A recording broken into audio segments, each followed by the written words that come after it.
Good morning. Yes, we are up and running for our December 16th meeting. So if you would all please stand and join me in the pledge, please. Steve, you want to read it for us? Pledge allegiance to the flag of the United States of America and to the republic for which it stands, one nation, under God, indivisible, with liberty and justice for all. Thank you.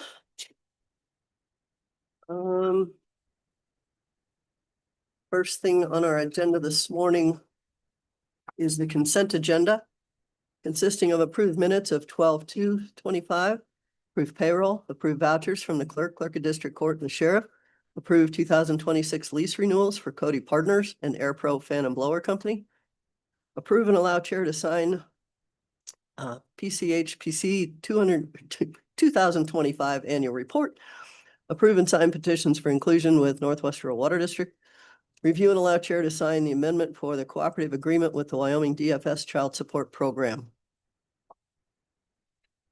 There is one thing on the bottom of our agenda before we continue to approve that we will remove on today's agenda, and that was a 410 discussion on the shooting complex rental stuff that has been removed.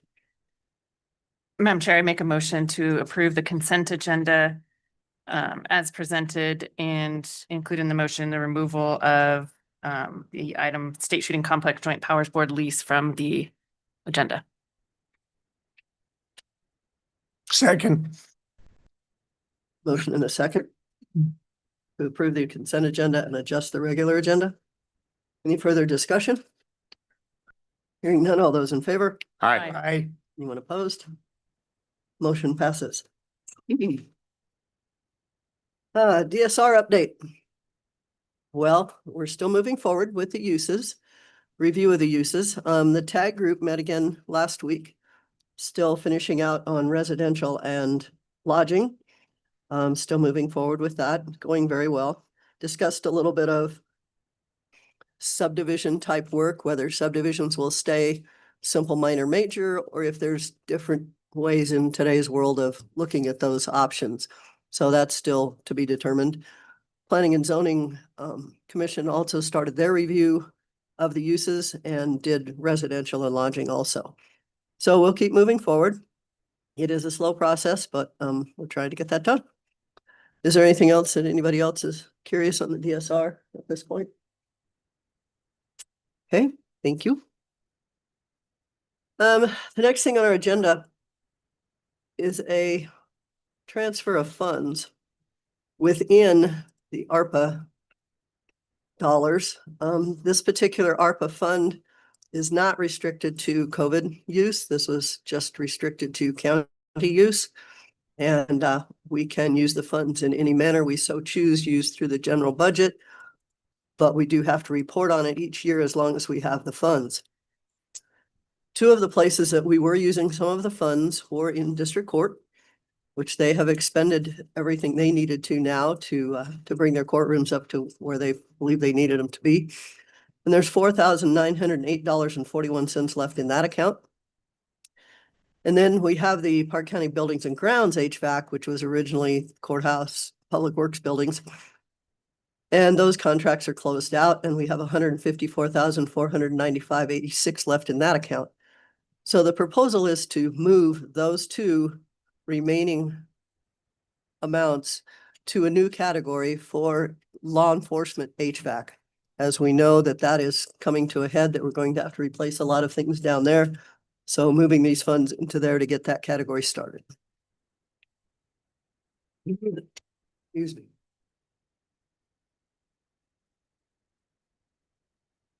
Any questions or? Madam Chair, do we need a motion to do that? It's cleaner if we do Okay. for the paperwork for the federal dollars. Madam Chair, question on farther down. Where are we at on the Powell Senior Center for that $1 million set aside? That was set aside years ago on a guarantee. I know, that, and contingent on the grant. So Right, are and we it did still not in happen. limbo on that?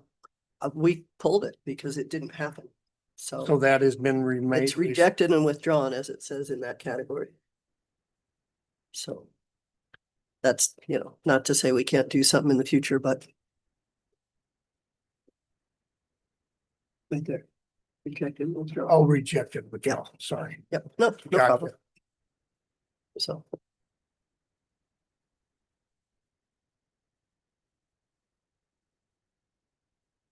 Okay, what's the pleasure of the board on adding a category for law enforcement HVAC and moving those two remaining funds into it? So move. Second.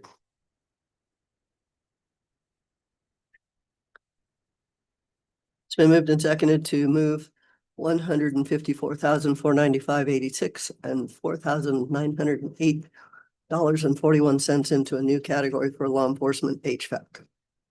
Any further discussion? Madam Chair, I apologize. I'm not sure that I followed this is where I'm kind of hung up on the remaining categories for the, and I think you explained this, but I might have just not followed it. Park County Public Works Sewer Lagoon with the 1.8. And then the Powell Library 3.2, those are in the remaining category, but those are spoken for. Can you explain that Right part now, again? those two contracts are still ongoing. So Okay. we don't know what will be left. We know how much we've paid out, but we do not know what bills we still have. Okay, so but on the bottom part, we do. Yes, Those are the remaining. Those are Okay, closed out. thank you. Have a motion and a second to approve the transfer as discussed. Any further discussion? Hearing none, all those in favor? Aye. Anyone opposed? Okay. Steve, you'll set that up in the spreadsheet for us then to update it. Thank you. So why does this still say remaining though? Because it was never spent.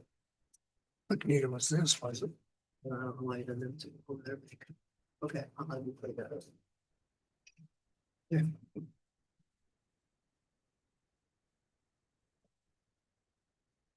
Okay, next thing on our agenda is public comment. It's agenda and non-agenda items. Zach? Hmm. Not so much, huh? No. Okay. Is it still blowing over in Powell too? Mhm. Figures. We Wow. hit like Corbett Bridge and then it's, Yeah. Oh, my house. Did you car buckle? Yeah. Me too. Yeah. It's my SUV all over the place. Yeah, I was driving my little Ranger. Yeah. Yeah. Good day in November. I'll tell you what, after my trip last week, don't be on an airplane coming in here. Amen. Yeah, he did the same thing. It's a nice drive from Billings. Great. On a wire Sunday. It's getting back that's the problem. It's usually not. Yep, yeah. Was not good. They should upgrade the Powell Airport. City of Powell should upgrade their airport. As the purpose. That would be handy. With it all. Yeah, we looked at it twice. We flew over it. Yeah. I don't know that that would have helped with that crosswind. If they would have followed the advice of the study 20 years ago, that's where the Yellowstone Regional Airport would have been. Oh, really? Because they, Years ago or. I think it was probably, it might have been more than 20, but Yeah. the bench up there was, they did a study of everywhere around of how to expand it. And it was before the latest expansion up here. And their studies Yeah. came back that the bench could have crosswind runways and Yeah. that was the best spot. I think that's the one thing we're missing is we have no alternative except that one runway. And if it's crossing that, you can't put it down.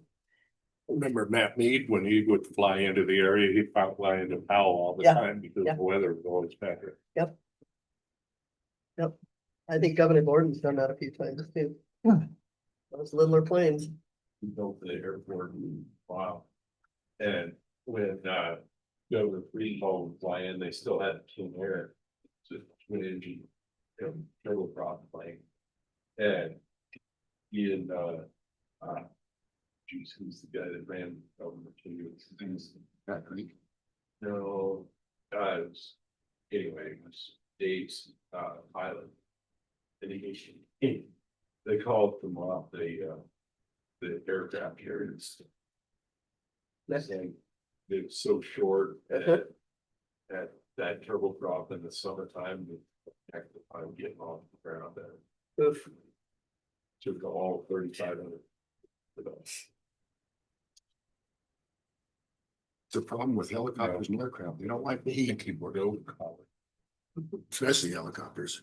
These kids are wrestling. You know. Medevac could hit us south for 1 year, and there was not a chopper here that could get in there. Wait. Yeah, so they had to wait till 9 o'clock at night, then come over the top of Idaho to be able to get the lift to get over the mountain. Yeah. And we started that thing at 9 o'clock in the morning. That's a long time for me. And then they've got to dump a bunch of fuel and, Well, our next agenda item is at 9:50, so we've got about 10 minutes. Excuse me. Everybody, we'll be back.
Okay, it's 9:50. So the next thing on our agenda, Erica Decker and Kim Delvin, our County Planning and Zoning Department, Kleiner Minor Subdivision number 92, final plat review. Thank you, Madam Chair. Mark and Amber Kleiner submitted a final plat application requesting approval of the final plat resulting in the vacation and re-subdivision of Lot 1 of Merino Simple Subdivision 154 into a 3-lot subdivision consisting of one 2.70 acre lot, one 1.98 acre lot, one 2.22 acre lot, each intended for residential use. Ownership has been affirmed. The applicable regulations are the 2015 Development Standards and Regulations. This subdivision is classified as a minor subdivision. The property is in the General Rural Powell zoning district. The lot sizes proposed are consistent with that zoning district. The proposed subdivision is located 1 mile northwest of Powell city limits, east of County Road 11 on the north side of County Lane 8. The western portion of the property is developed with a single-family residence and accessory structures, while the eastern 2/3 of the property is vacant irrigated land. Neighboring land uses are primarily residential and agricultural. The property is within 1 mile of the city of Powell. A municipal review is required. The City of Powell's City Development Review Committee and the city's Planning and Zoning Commission have reviewed the project and have no comments. No new agency responses were received since this project was before you for sketch plan review. During the Planning and Zoning Commission public hearing, one adjacent landowner had provided comment. His concerns included trash on the property from the previous owner, a 15-foot irrigation easement, which is now shown on the final plat, and a new corner post of the fence was broken during surveying. They also stated they wanted a perimeter of the subdivision to be fenced. The applicants have addressed the landowner's concerns. The applicants have provided sufficient easements and identified them on the final plat. The applicants have provided an approved water distribution plan, executed water service agreements with Northwest Rural Water obligating service to the new lots.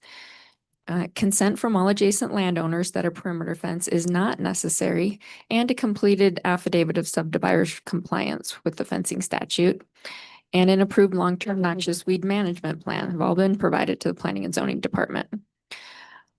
All applicable subdivision improvements have been installed. The applicants have placed the appropriate notes and conditions on the final plat with regard to the potential for engineered septic systems, permitting requirements for wells with the state engineer's office, and the Wyoming Right to Farm and Ranch Act. Applicable final plat specifications have been met according to appendices 3, 5, and 7 of the regulations, and the applicants have submitted supporting documents as specified in Appendix 4 of the regulations. Should you approve the final plat of Kleiner MS 92, staff recommends the following conditions. Condition number 1, the approval of this final plat shall expire after 18 months unless the final plat is signed by the chairman of the board and recorded by the clerk and recorder. Upon written request in advance of the date of expiration and for good cause shown, the board may grant one extension of time for a period not to exceed 6 months. Condition 2, the applicants in the presence of a member of the Planning and Zoning Department staff shall record the final plat and all required final plat submissions in the office of the county clerk and recorder. And condition 3, the applicants shall otherwise comply with the standards in the Park County Development Regulations and the minimum subdivision requirements as set forth in Wyoming Statute 18-5-306. We stand by for questions.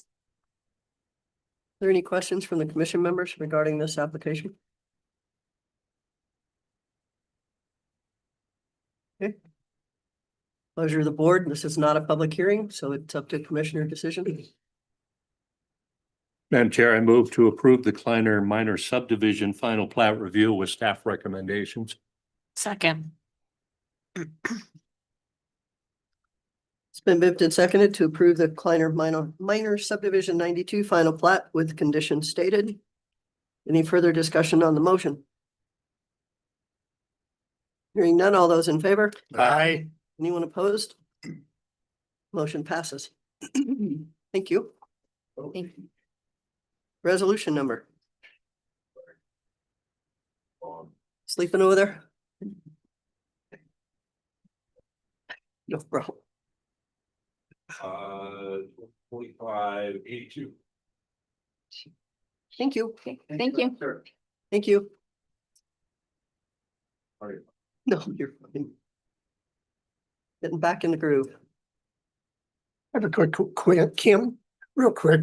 When we have a condition of the 18-month thing, what is that date based on? Today's decision or the time of application? For them to get something complete. Right.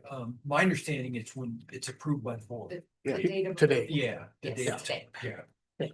Yeah, that's my understanding. Yeah, just, I think that's true. that's what I would assume, but it doesn't really just, It does, you're right. It doesn't really say that. Okay, I'll ask Joy about that. Just for clarification. 18 months is a long time It is, today, right, but if you go back when this was over a year and a half, year and 3 months, Right. 2 months. Right. From the application time. right. A year, it was like 14 months. Right. Yeah, but it's from the date we approved the final. The final. Right. Then they can go to work on the ground. If that's in October, November, they may not get anything done until. Well, they don't have to do anything. It just, it No, has that's to where be they- signed. Right. Thank you. Slow pace.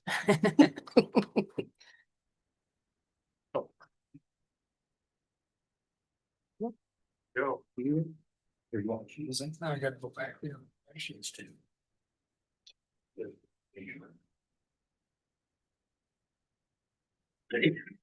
I guess we will keep moving. Next thing on our agenda, Brian Edwards, Park County Engineer, and Travis Ball, Solid Waste Manager, open sealed bids for Park County waste roll-off services. Sir. You're welcome. Thank you, Madam Chair. We'll try to move quickly on this. This is for our roll-off services. We have containers at the Clark landfill, Crandall Transfer Station, and the Powell landfill. And then we also have some containers at the Cody Park County Regional Landfill. That's basically kind of a regular service at Cody and then on call for the Powell, Clark, and Crandall transfer stations. It's basically to get all the household garbage back to the Cody landfill for disposal. And we contacted the two usual suspects in the local scene, Two Tough Guys and Kill Sanitation, but we also reached out to the bigger waste companies, Waste Management, Waste Connections, Republic, some others, and only bids we received were the two locals. So makes it okay. easy. Two times. So the first bid is Two Tough Guys. Okay. And we'll start out with Schedule A is the Park County Regional Landfill. We'll just go quick here. Reading right down the line there, the 30-yard container rental, $210 per month per container. Their standard contract dumping fee per container, which that's twice a day, Monday through Saturday, $100. Then their on-call standard service fee with 4 hours notice is $500. That was Schedule A. We'll go to Schedule B is out of order here. Is the Powell landfill. 40-yard container, $210 per month. On-call, this is just on-call only at Powell. That's $530 per trip. Okay, we'll go to Schedule C, which is the Clark landfill. $210 container rental fee per month. And then on-call $600 per trip. Schedule D, the Crandall Transfer Station, $210 per month per container. That's just one container. And the on-call per trip, $740. And also add that for Powell, Clark, and Crandall, they're all 40-yard containers and it's just one container. Okay. Kind of as needed. And then for the Cody landfill, it's a 30-yard container, but there's 3 of them, 3 containers. Okay, that takes So- care. To clarify that, then it's per container on the rental fee, the 210? Okay. Everything's per container, Okay. correct. Okay. Next one is Keel Sanitation.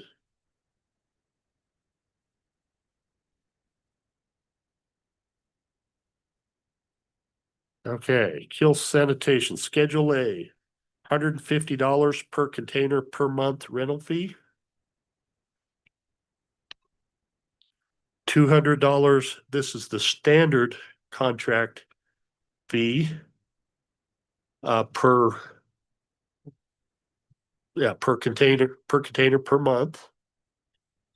Again, 3 containers, and then the on-call is $350. Madam Chair. Brian, can you repeat the standard one on that? Yeah, the standard is $200. So 150, 200, and 350. Okay, Schedule B is rental fees $150 per month. The per trip on call $375.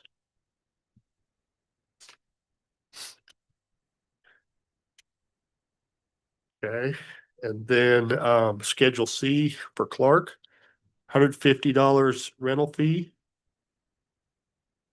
$375 per trip on call.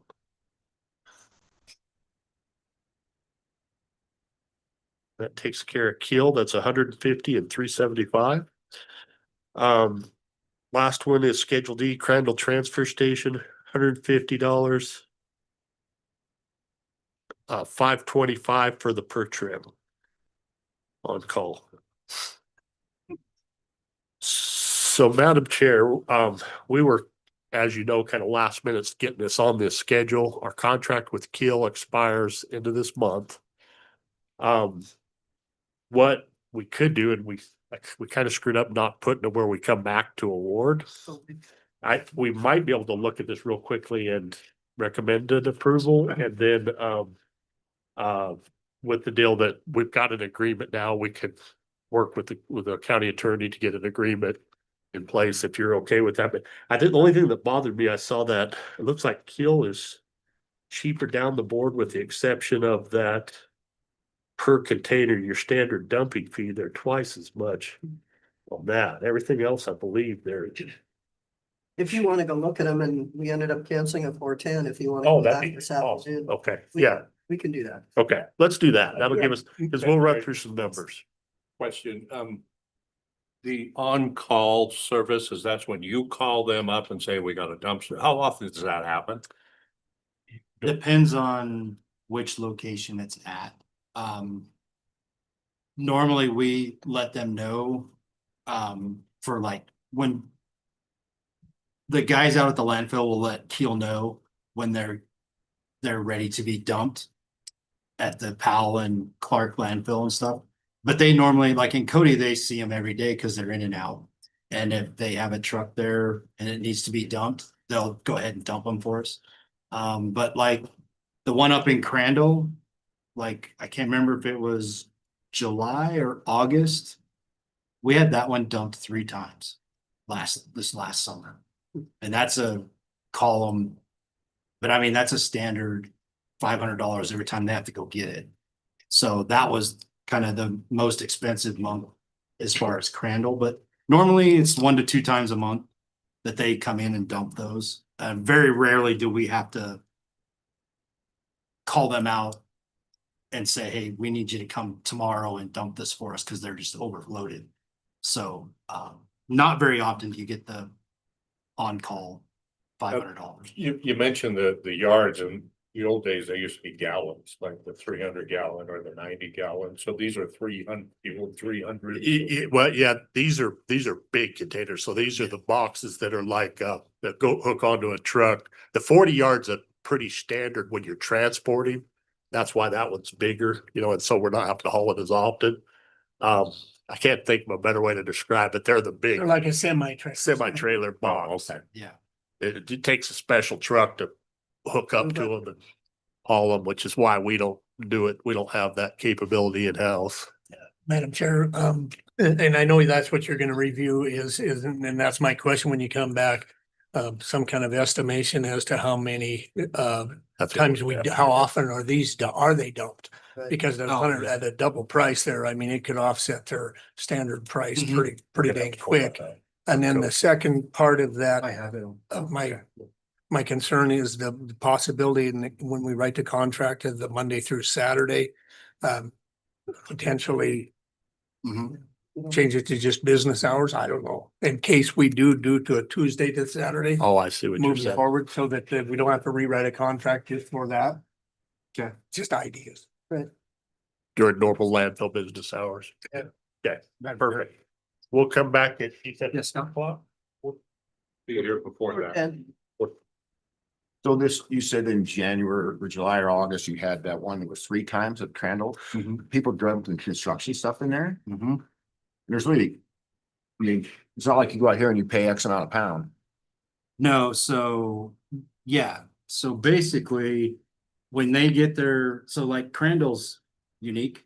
So when they get their permit to dump, to use that facility in Crandall. Like if they have construction debris or furniture, stuff like that. They can bring it to Crandall and they don't get charged. And we tell them that when they sign up for it, but I know for the last couple years. There has been a lot of construction debris put in that, and the unfortunate thing is there's no way to lock that lid, so they can't open it. Right. And so yeah, that's just kind of the, And there's no Unfortunate. electricity there for a camera. not really. Yeah. Yeah, there's no electricity. Right. I mean, it'd have to be Solar. or matter or something. solar or, yeah, something like that, but yeah. okay, We'll be back. all right, probably closer to 4. If you want to come back over, we'll see how they. 351. We'll be here at 3:51 and 45 seconds. Okay, Can write that down. right,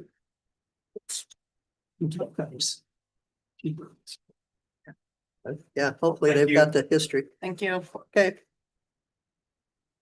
We're on a break till 10:30, guys. We have a public hearing. So I guess we'll wait until 10:30 when our next public hearing is. Be my dinner tonight. You don't want to leave it here so you can snack on it on a long day? Start humming,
Okay.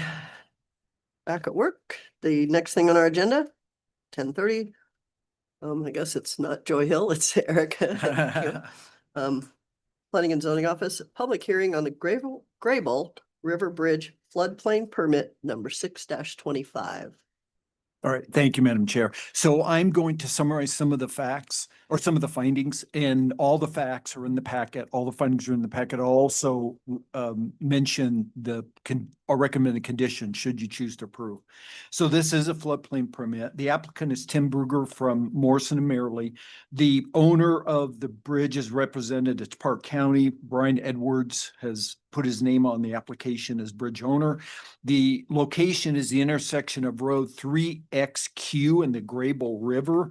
The planning area is Matici Rural and the zoning is GRM. So we did receive an application for this floodplain development permit on November 5th of this year. Project overview is the applicant requests approval to replace a bridge which carries County Road 3XQ over the Grable River within the County Road right-of-way. Again, ownership, Park County. Regulations for this, Madam Chair, are 2025 DSR. And this activity in terms of floodplain management is maintenance activity. Of course, in floodplains, always there'll be infrastructure that has to be repaired or replaced. Of course, in this case, it's the replacement of a bridge. As shown in Figure 1, this project is located approximately 21 miles northwest of Matici. Site topography is shown in Figure 2. And shown in Figure 3, it shows the properties, the use of the properties in the vicinity, and those are mostly agriculture and residential purposes. So the applicant is requesting approval to replace an existing bridge, and you see the new diagrams for this new bridge. I'm sorry, in Figures 4 and 5, it's photographs of the existing bridge. This new project includes a bridge replacement. It will be a 3-span bridge. It'll be approximately 190 feet in length. There'll be bridge associated grading work. There'll be installation of riprap on the north and south abutments. And this project also includes roadway improvements for approximately 200 feet south and 300 feet north of the bridge on that county road. And the applicant stated that the Wyoming DEQ water quality certification and certification from the Army Corps are pending, those two certifications. The applicant performed fill calculation and determined that 307 cubic yards of fill will be removed and 225 yards of fill will be replaced for a net removal of material of 82 cubic yards. This is driven by an increase in span, increases the bridge opening and width, which removes the bridge abutment material from the floodplain. And again, on Figures 6, 7, and 8, you can see new project drawings. And Madam Chair, I'll just say in terms of the riprap and in terms of the net removal of fill, it appears like there won't be any fill that will lead to any significant increase in flood water should there be a flood event. And with the riprap, it's unlikely that there'll be any materials or components of the bridge floating downstream in case of a flood. And those are things that we always think about. So public notice requirements were met. There was a public notice that was in the Cody Enterprise on November 27th of this year and December 9th. Neighbor notices were sent out on November 21st. Agency notices were sent out on November 24th. In terms of those responses, we did get a response in March of this year from Game and Fish. They first mentioned no project activities between March 15th and June 30th was the recommendation. They recommended the bridge should be inspected for any sign of nesting birds before removal, construction. They asked about requirements to prevent the spread of aquatic invasive species. They recommended a bridge design that spans at least 1.2 times bank full width. They recommended avoidance to stream banks and to prevent sedimentation and erosion. In a letter in November of this year, Game and Fish determined the project activities between March 15th and June 30th will not adversely affect breeding of sage grouse. So they recommended an exception to that. Whiteout stated they have no concerns. In an email from DEQ, they identified number of permits that are typically required if there's fill, dredging, things of that nature. I already talked about the 401 and 404 permits requirements. And then in the letter in December, Weed and Pest recommended, based on Mary's inspection, recommended best management practices. We've not received any public comments. So I do want to read the list of relevant factors that are to be met and what the applicant has to respond to. Number one is the danger to life and property due to flooding or erosion damage. The applicant said the proposed bridge is designed to withstand flood forces, including foundation protection elements, mitigating erosion risk of materials placed within the floodplain for road and bridge construction. Number two, the susceptibility, and these are questions that the applicant is to answer, and they did. The susceptibility of the proposed facility and its content to flood damage and the effects of such damage on the owner. The applicant said the proposed bridge provides freeboard above the anticipated flood flow water surface elevation, minimizing risk of the bridge being damaged by ice or debris during a flood event. The proposed project includes scour erosion mitigation features designed to resist the hydraulic forces occurring during such a flood event. Number three, the danger that materials may be swept onto other lands to the injury of others. The applicant said the proposed bridge structure and scour mitigation features are designed to remain stable during any such flood event. Number four, the compatibility of the proposed use with existing and anticipated development. The applicant said the proposed bridge remains on the alignment of the existing road and bridge. The proposed bridge increases the bridge opening from a 121-foot total span to a 210 total span. The larger bridge opening reduces backwater caused by the bridge and provides an increased opening width to allow a more natural stream setting than the existing bridge. Number five, the safety of access to the property in times of flood for ordinary and emergency vehicles. The applicant said the proposed bridge and road improvements reduce backwater caused by the bridge, provide increased freeboard to the bridge, low beam, and the road surface, and reduce flood velocities through the bridge opening. These improvements improve access and facility reliability for ordinary and emergency vehicles during flood flows on the Graybull River. Number five, the costs of providing governmental services during and after the flood conditions, including maintenance and repair of streets, bridge, and public services and facilities. The applicant said the proposed road and bridge are designed in alignment with modern standards and engineering best practices. The proposed structure reduces risk of damage from flooding events compared to the existing bridge, reducing the risk of facility repair requirements during and after flooding conditions. And we made a note. Staff note, the bridge does not impact public streets, bridges, utilities, or facilities. Number seven, the expected heights, duration, velocity, duration, rate of rise, and sedimentation of the floodwaters. The applicant said, materials placed in the flood-prone area for the project are protected by mitigation features, primarily riprap abutment protection, to minimize the risk of scour or erosion of non-natural materials within the Graybull River. The increased bridge opening will improve the natural setting of the bridge area, and normal migration of the Graybull River may include sediment transport of materials through the project area. Number eight, the necessity to the facility for a waterfront location. The applicant said a bridge crossing at this location is necessary to perpetuate ordinary traffic and emergency services access in Park County.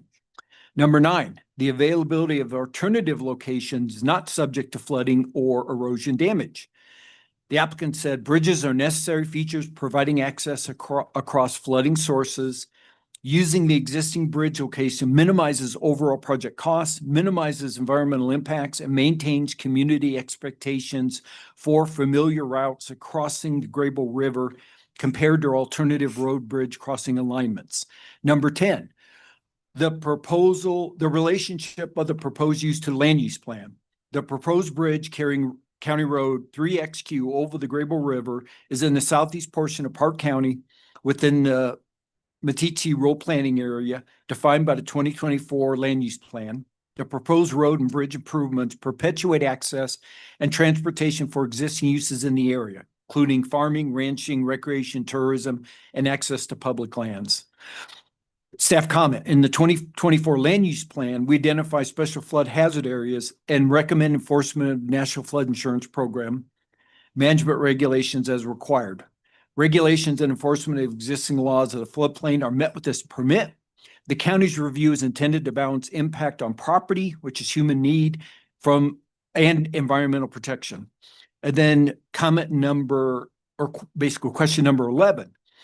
The altercation or relocation of a water course. The applicant said permanent alteration of the water course is not proposed. The project includes temporary diversion of the water course for construction of permanent features protecting the bridge and road surface from flood forces and risks. Our recommendation, Madam Chair, we recommend approval of this floodplain development permit number 6-25 with the following conditions. This floodplain development permit applies only to the replacement of an existing bridge over the Graybull River with a bridge that has an approximately 125-foot total length. The project is located at the confluence of 3 properties along County Road 3 XQ. This floodplain development permit is valid for 1 year from the date of approval. Number 4, the applicant shall provide evidence of a Wyoming individual water quality certification prior to commencing the project activities. Number 5, the applicant shall provide evidence of Army Corps of Engineers approval or their response that a permit is not required prior to commencing project activities. Number 6, county personnel may conduct site visits during or following the completion of construction. Number 7, the applicant shall notify the floodplain administrator when project work is complete and provide photographs of pre and post-construction conditions. Number 8, any changes to the project or development in the floodplain are not expressly addressed by the application materials, and this permit shall require a separate floodplain development permit. And number 9, the applicant shall otherwise comply with the Park County, Wyoming 2025 development standards and regs and any applicable state or federal laws. Madam Chair, I'm happy to answer questions. Should you have any? Just want one clarification. Yes. That is on conditions, staff recommendation number 1. I think the number was misstated. You said 125 foot, it's 190. Yes, Okay, thank you, Madam so Chair. it's clear on the record. Yes, thank you. Okay, are there any questions for the commissioners at this point? Madam Chair, who's the floodplain administrator? You? Joy is the floodplain minister. I am also a certified floodplain manager. Yes. So we both, essentially we both can talk about permits. For the applicant, I guess, the question, do you start it before March or you wait till July 1st? Because it's the deadline time has you doing it by December 16th or you have to reapply. Madam Chair, I'll try to talk louder. Brian Edwards, County Engineer, they're gonna, depending on when it's been getting bids in, I think they're gonna try to get it started and get demolition done before that point. But I think that's a little up in the air right now. They're gonna have to work around that though. Commissioner? Madam Chair, a couple of questions. First, on condition number 2, how is that a condition the way it's stated? What does it say? It says the project is located at a confluence of 3 properties on County Road 3 XQ. Yes, and What is that condition? I mean, how is that a condition? I guess I would just consider it to be, not so much a condition, just a statement, clarification. I mean, we can absolutely, if you agree, we can strike it. I was just wondering what the condition was there. And then the second, I'm also concerned about the 1 year. Could we clean the language that the construction must commence within a year? It says it expires within a year. Doesn't say on completion, after startup.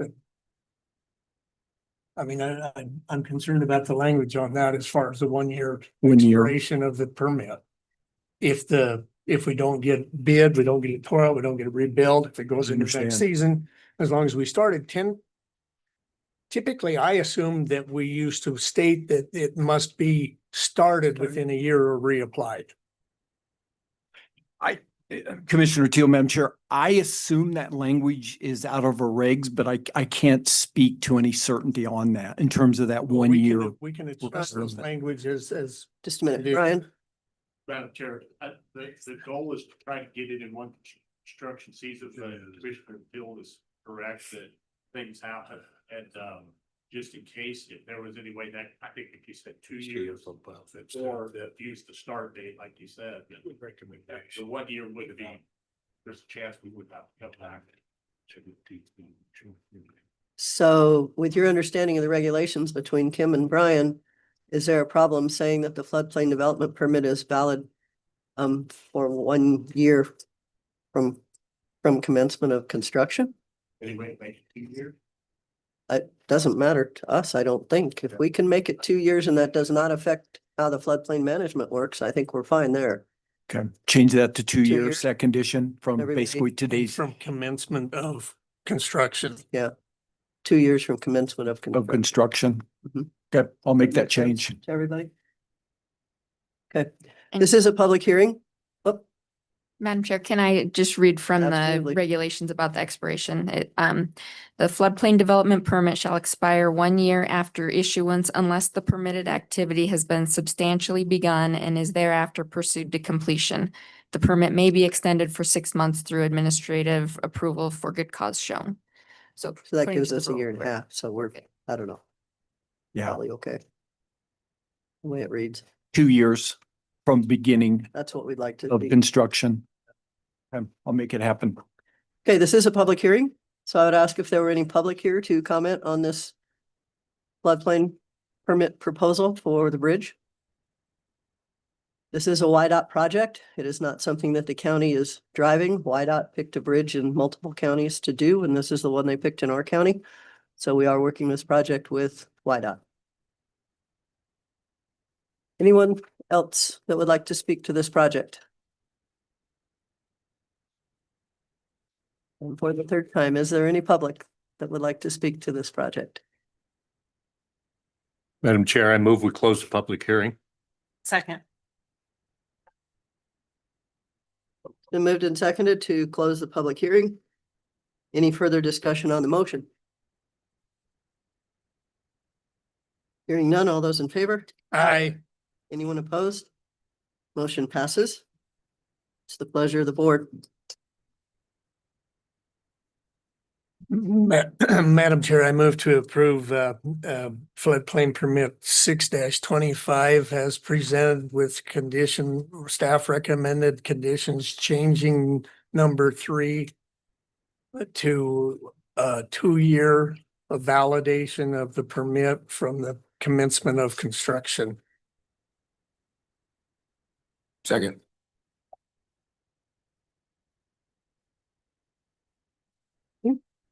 Have a motion and a second to approve the floodplain permit as requested.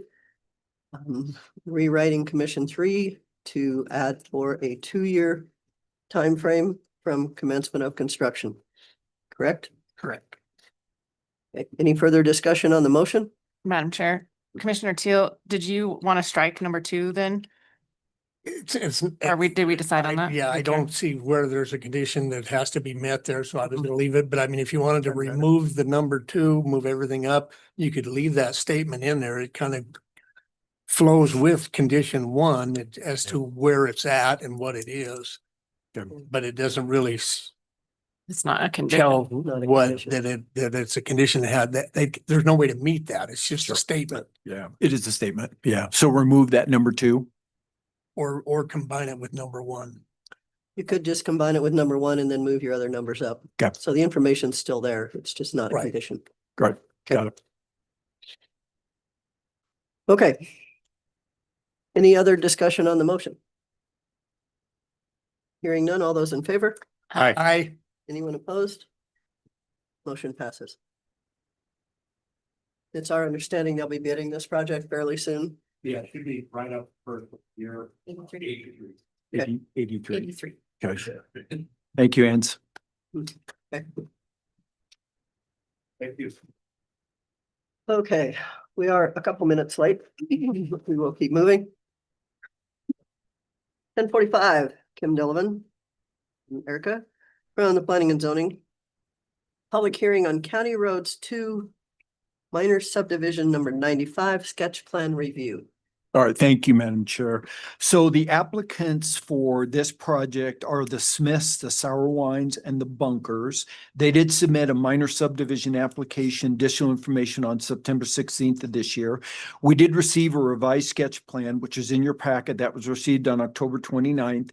So the applicants request approval to vacate Country Roads minor subdivision 51 in its entirety and create a new 5-lot subdivision, which will be Country Roads MS 95, configured as follows. Lot 1 will remain unchanged at 5 acres and will become Lot 1 in MS 95. Lot 2 of MS 51 will be split into a 4-acre lot, Lot 2 of MS 95, and one acre lot, Lot 4 of MS 95. Lot 3 of MS 51 will be split into one lot, which is 5.84 acres, which will be Lot 3 of MS 95, and one acre lot, which will be not Lot 5 of MS 95. And hopefully, Madam Chair, I said all that correct. All lots are intended for residential and agricultural use. Ownerships are the Smiths, current lot 1 are the Smiths. Ownership of current lot 2 are the Sour Wines. Ownership of current lot 3 are the Bunkers. The applicable regulations are 2015 DSR. This project is classified as a minor subdivision. Property is in GRP zoning district. The lot sizes as proposed are consistent with that zoning district. And I'm going to just mention some of the findings, Madam Chair. I won't mention or state all of them, but they're all, and all the facts are in the packet. Public notice requirements have been met. Relevant agencies were notified. Postal service is available. Clarksville Conservation District responded. They said approximately 42.9% of the acres in this area, in this current subdivision, rated very limited for dwellings with or without basements and commercial buildings. That soil is somewhat limited regarding drain fields because of slow water movement. Approximately 7.5 acres of this subdivision is rated very limited for dwellings with or without basements and commercial buildings. It is rated very limited regarding drain fields due to slope and slow water movement. The remaining portion of the product has no digital soil information available. Heart Mountain Irrigation stated a water distribution plan will be required. We do have an approved water distribution plan. Fire Protection District 1 can provide fire protection services. Park County School District 1 can provide school bus service. Garden Light and Power currently serves a property. They will be able to serve the additional lots. TCT stated they can serve the subdivision. Black Hills Energy currently serves the current property. They can provide natural gas to the 2 additional lots. DEQ provided their standard letter. Game and Fish said they have no wildlife comments. Public Works stated access to the subdivision is from County Road 19. Access to proposed lots 4 and 5 will be via a 40-foot wide access and utility easement to be dedicated by the subdivision's on the subdivision's final plat. Proposed lots 2 and 3 have existing and permitted access points to County Road 19. Access point to proposed lots 4 and 5 will require a right-of-way permit from Public Works, and Public Works does not have concerns with drainage and erosion control. Park County Treasurer stated first half taxes are paid for lots 1 and 2. Second half is due in May that should be 26, in May of 26. Taxes are delinquent the first half for lot 3 unless paid by the end of this month. No public comments have been received. A pre-application meeting was held on August 12th. Title reports for the 3 lots have been received. We do have regarding access, we do have a recorded document for a shared driveway that is proposed for lots 4 and 5. And that recorded document and this information will also be on the disclosure statement. It says the owners of lots 4 and 5 are to share maintenance of that proposed new driveway.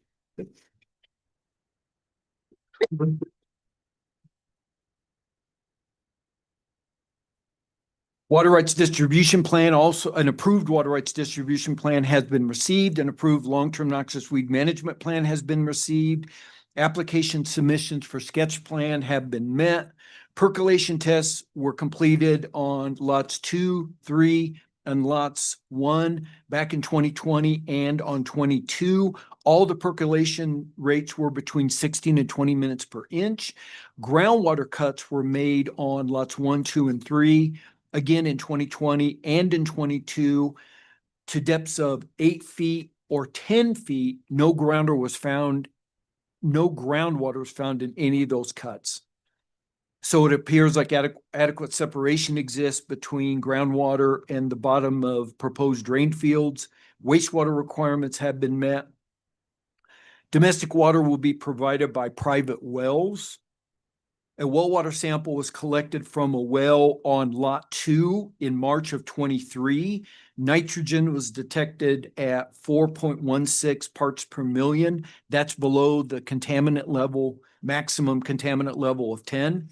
Arsenic, lead, iron, none of those things were found in the sample. Neither were coliform or E. coli.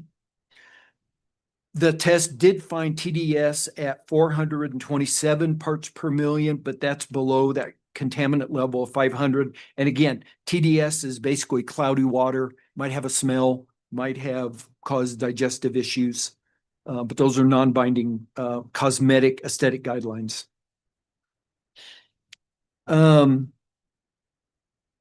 This parcel is in an ag overlay district. We do have draft covenants that are provided, and that will address how adverse impacts to ag practices will be mitigated.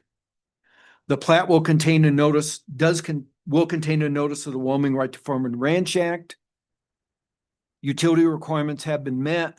Again, electrical service and natural gas are not adjacent to each lot, particularly 4 and 5. So we will be requiring a subdivision improvements agreement for gas, for electricity. Lot standards have been met. It appears livestock can run legally at large on lands adjacent to the proposed subdivision. So the applicants, of course, are required to comply with that statute. They have given us an affidavit, signed affidavit, and letters from all adjacent landowners saying a fence is not necessary. So we do have that. P&Z Commission reviewed the sketch plan on November 19th of this year. They recommended approval with conditions noted in Resolution 2025-42. And Madam Chair, all improvement standards, we believe, have been met regarding sketch plan review. We have, if you decide to approve this, we have some recommended conditions. Number 1 is the applicant shall provide all easements as requested by applicable utilities and special districts, irrigation districts, public utility agencies providing service.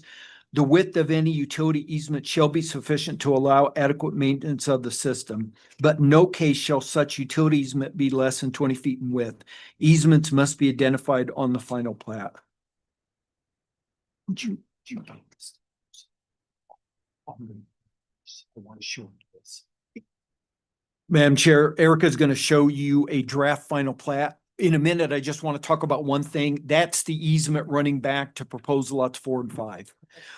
The second recommended condition is prior to final plat review by the Board of County Commissioners, the applicant shall submit an appropriate subdivision improvements agreement addressing all applicable required improvements for review by staff and approval as to form by the county attorney and approval by the board. And again, my understanding is the only improvement that will be necessary is just gas and electricity back to lots 4 and 5. Okay. Number 3, the applicant shall place the following note on the plat. There is a potential for high groundwater in the area due to agricultural practices. Number 4, the applicant shall place the following note on the final plat. Any proposed water wells on the subdivision lot shall be permitted by the Wyoming State Engineer's Office prior to installation. Number 5, the applicant shall place a notice of the Wyoming Right to Farm and Ranch Act of 91 on the final plat. Number 6, approval of the sketch plan shall expire after 12 months unless the applicants submit an application for final plat. Upon written request in advance of the date of expiration and for good cause shown, the board may grant one extension of time for a period not to exceed 6 months. And number 7, the applicants shall other comply with standards in the Park County Development Regulations and the minimum subdivision requirements as set forth in Wyoming Statute 185306. And Madam Chair, so that is a draft of the final plat. We've not looked at any of the text. The only thing I wanted to show you is a change in that easement that goes back to lots 4 and 5, because that is very different than the sketch plan you see in the packet. And so that is what the applicants and what Scott Lewis is proposing for access back to 4 and 5. And my understanding is this has been approved by Public Works because the existing access to lot 2 is at least 30 feet north of this. And so my understanding is there's enough separation for access driveways according to Public Works. Okay, thank you. And now I'm happy to answer any questions should you have any. Just to clarify, lot 2 already has an existing residence on it, so that driveway is probably not going to change. Yes, correct. Okay. Yes. And I believe it's at least 30 feet north of where that easement is. Okay. And that's consistent with what Public Works wants, is my understanding. Any questions from the commissioners at this time? Okay, this is a public hearing, so I'd ask if there was anyone here from the public or if the applicants would like to speak on the proposal. Usually. Anyone that would like to speak to this proposed subdivision? For the third time. Anyone that has any public comments for this request? Madam Chair, I move we close the public hearing. Second. The moved and seconded to close the public hearing. Excuse me, losing my voice. Any discussion on the motion? Hearing none. All those in favor? Aye. Anyone opposed? Public hearing is closed. It's a pleasure, the board. Madam Chair, I move that we approve subdivision 95, MX 95, sketch plan review with conditions. Second. Been moved and seconded to approve Country Roads 2 MSD 95 sketch plan as presented with conditions, which as we move forward will vacate the original Country Roads subdivision. Continues to move forward. Okay. So Madam Chair, does that need to be, that doesn't need to be part of the motion at this time. It would be later. Okay. Any further discussion? Hearing none, all those in favor? Aye.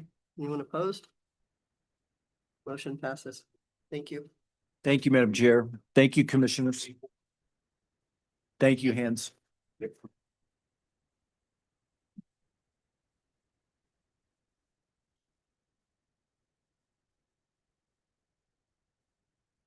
Be here all day, Erica.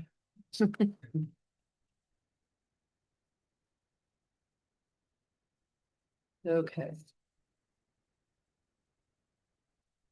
Yes, we're close. Public hearing, 828 short-term rental SUP. Correct? Yes. SUP number 283.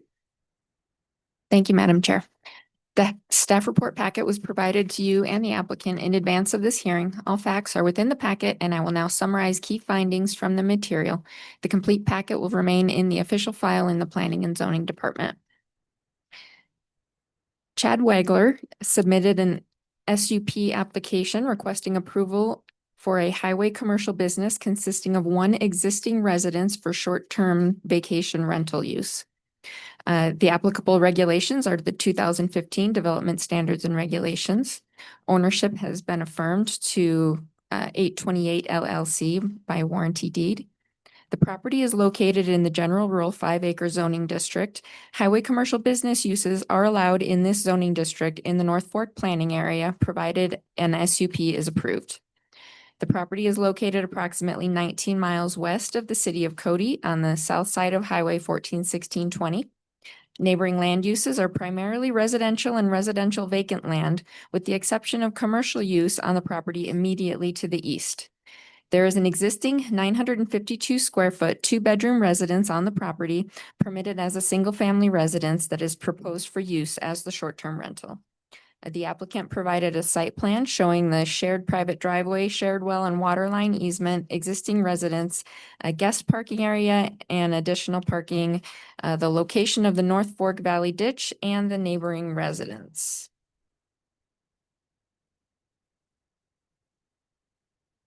The application has been forwarded to relevant agencies who responded as follows. North Fork Valley Ditch Board of Directors stated they see no effect on the ditch from using the property as a short-term rental. Park County Treasurer stated the parcel is paid current on taxes. The second half is due May 10th, 2026. The State Electrical Inspector stated this project will not require anything from the State Fire Marshal's office on the electrical side. The Bighorn Basin Fire Inspector stated the State Fire Marshal's office has no jurisdiction on the residential on the fire side. Public Works stated they do not have any comments, questions, or concern regarding this project, and that access falls within YDOT's jurisdiction. Game and Fish indicated they do not have major concerns with this proposal as the building is already in existence. However, they'd like to remind all involved that this project is within crucial mule deer winter range. YDOT stated there is an existing residential access permit and they have no concerns with the proposal. Weed and Pest will not require a long-term noxious weed management plan and are just recommending following best management practices. Fire Protection District Number 2 stated they do not have any comments regarding this project. There have been no public comments received. The Planning and Zoning Commission reviewed the application and recommended approval with conditions on November 19th of this year. The applicant made statements of how compatibility will be achieved. It is within the GR5 zoning district where single-family dwellings are predominant. The use of the application property as a short-term rental is in harmony and compatible with surrounding land in the neighborhood and will not create a substantial impact on adjacent properties because such use is not material different from use as a single-family dwelling. And again, these are answers from the applicant. The use will occur within a single 2-bedroom home located on Green Creek subdivision. The size of the home inherently limits its impacts as the number of room limits the number of guests that can be accommodated. And they're limiting the property to 4 guests at a time, which is lower occupancy than many single-family homes. There are rental terms and house rules that are more restrictive than the typical use of a home as a single-family residence. And this has been historically the case with the application property. They do have house rules for the property, which include no events, no pets, paid guests only, and no parties. No covenants are known to exist for the property. 3 wall sconce style lighting fixtures exist on the building, 2 at the front entrance and 1 at the rear. Outdoor lighting shall be shielded and down directed to comply with county regulations. No nuisances have been reported at this location. Access is directly from Highway 141620 via a shared driveway with the neighboring property that's owned by the applicant.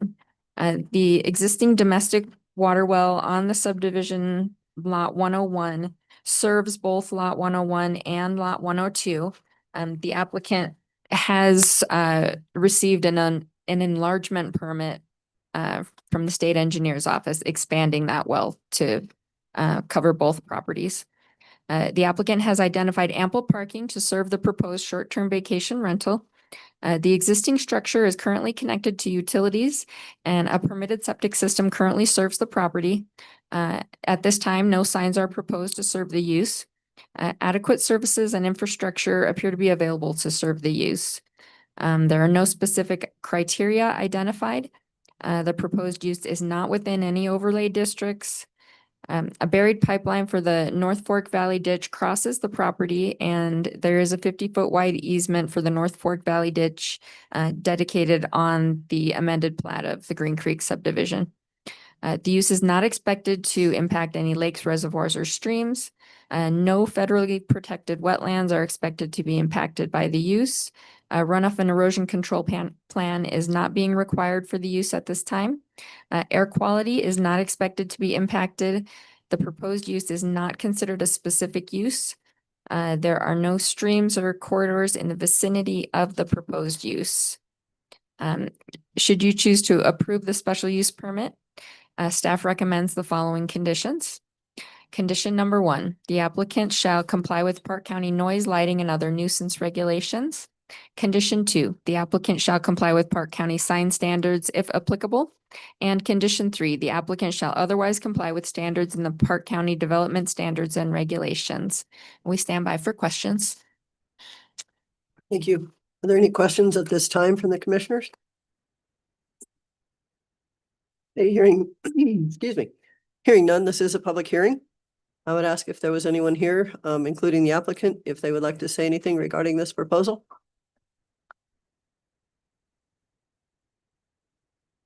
Again, this is a public hearing for 828 short-term rental SUP 283. Any public input?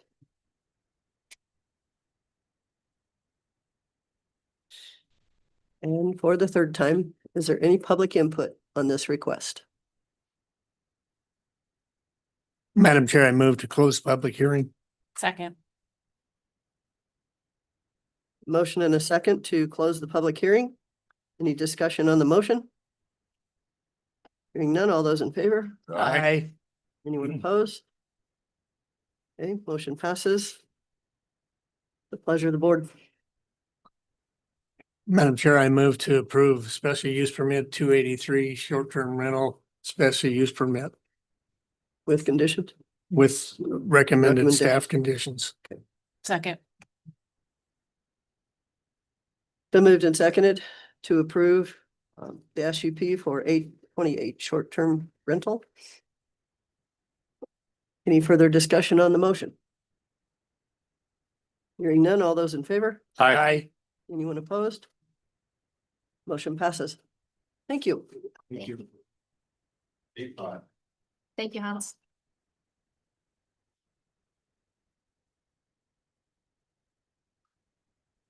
Okay.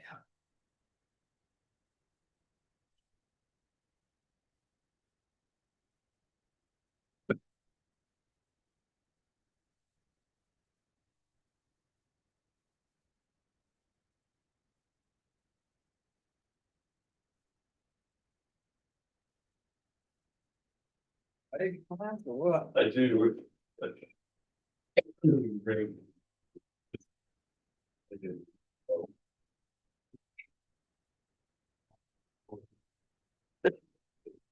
Have superpowers. Yeah. How are you there?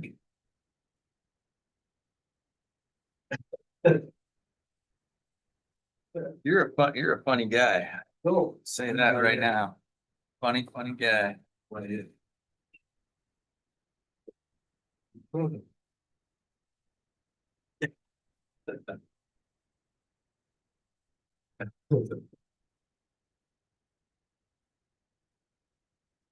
A lively bunch in here this morning. Right. What are these? They're for our new card reader thing. Oh, it's for our car, our badges. Oh. They're unique colors. That should be okay. Thank you. Okay, the next thing on our agenda, Eric Walkup with Engineering Associates. And this is regarding the TAP project for North Powell Pathways. Good morning, Eric. Good morning, Madam Chair. Commission, Merry Christmas. Merry Christmas. Just, I do have a bit of a presentation to show and illustrate some of the work we've done. So if you give me just a moment, I'll have that. Be able to share that with you.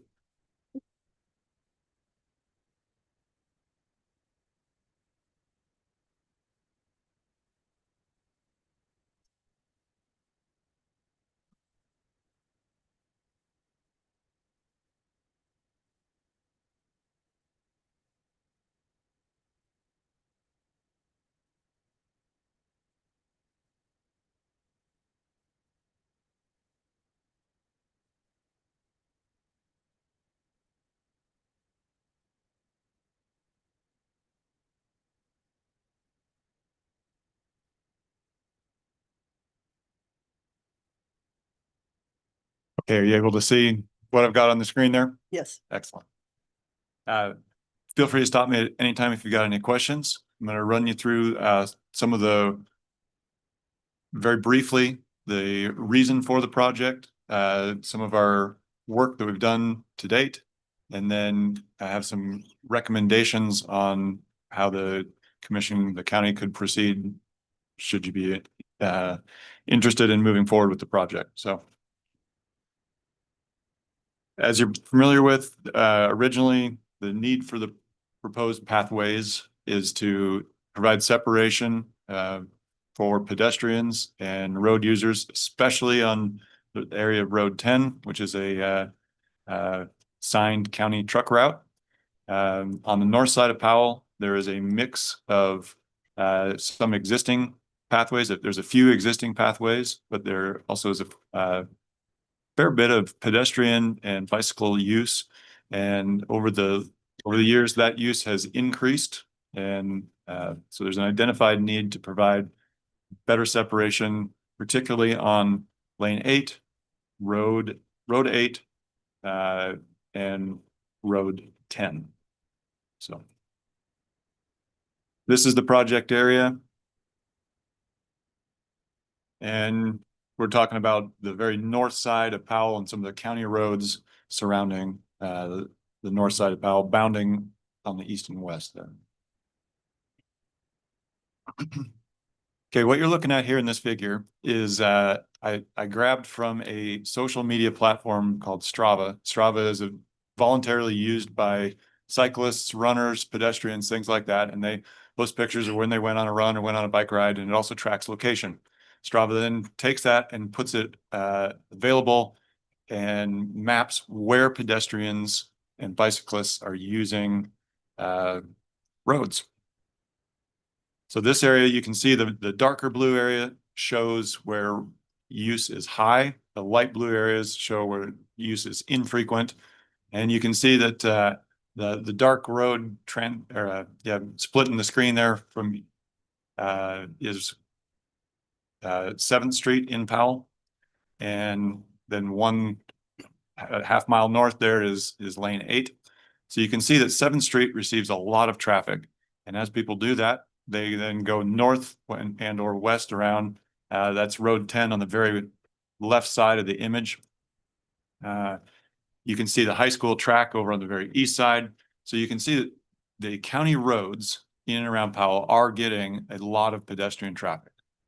People like to, and pedestrian and bicycle, people like to recreate and sometimes commute around the margins of Powell. Any questions about that figure?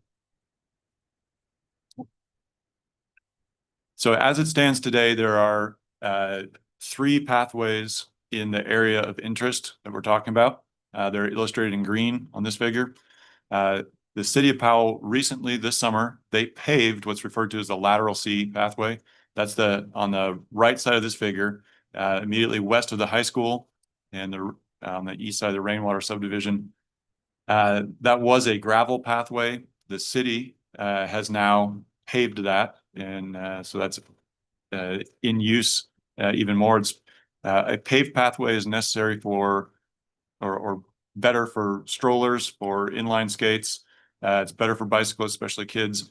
And importantly, it's ADA compliant. A gravel pathway is not ADA compliant. So anytime you're using YDOT funds or federal funds for pathway construction, it has to be ADA compliant, and that means asphalt. Lane 8, shown there in green and dashed, that's an existing gravel pathway. So there is a pathway there that's separated from traffic on the shoulder of the road, but it is gravel, so it doesn't meet ADA standards, but it's a great start towards a pathway at that location. And then finally, on Absaroka Street, which turns into Highway 295, there's a short section of paved pathway with some separation from the road. That's within the city limits of the city of Powell. This study and design looked at a number of other locations, and those are shown in green here. So starting from the right side of the image, that's road 8, and then lane 8 continues east-west across the north boundary of the city. And then Road 9.5 is shown there in green, that runs north-south. And that is one that we've identified as a strong candidate, a recommendation for a pathway. The reason we say that is because it provides connectivity from residential areas within the city of Powell up to lane 8.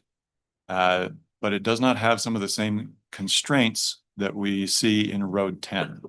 Road 10, I've highlighted in orange there on the far left of the image, the west side. That's our problem area. But one of the issues we have there is the right-of-way is very constrained. There's Bitter Creek there. There's some irrigation improvements there. And the road itself is on a bit of an embankment, which takes up, again, with those other constraints, it takes up the entire county right-of-way.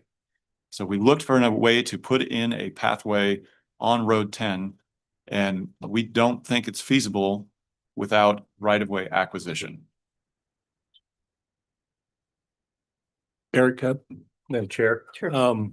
So you had 9.5. Now that's right next to the, right next to the Northwest Equestrian.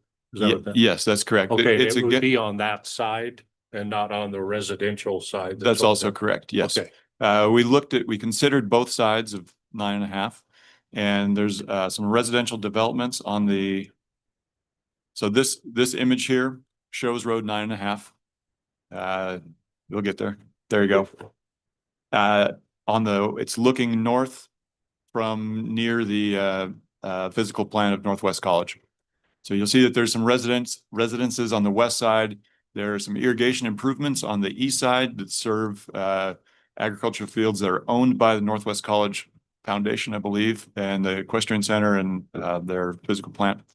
But our opinion is that it would be easiest to construct, even with some reworking of that irrigation system there on the east side, because there are fewer driveways, there's fewer subsurface utilities, and it would be a little, because it's less developed at this time, there would be fewer traffic conflicts or intersections, even with driveways for pedestrians and bicyclists.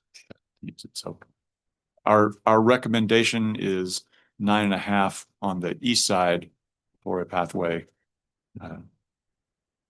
Does that answer your question? Yeah, just would you be asking those people like the college if we can put a pathway through there? Or? Right. So excellent question. The proposed pathway here, we think there's enough right-of-way width to be able to accommodate a new pathway within the existing right-of-way. Although the existing irrigation improvements there would have to be moved to the margin or outside the county's right-of-way to make that happen. We've had informal discussions with some of the Northwest College staff on this issue, and they didn't see any big objections. We have not talked to the college board of trustees or anything like that. However, we are proposing that these improvements would be constructed within the county's right-of-way.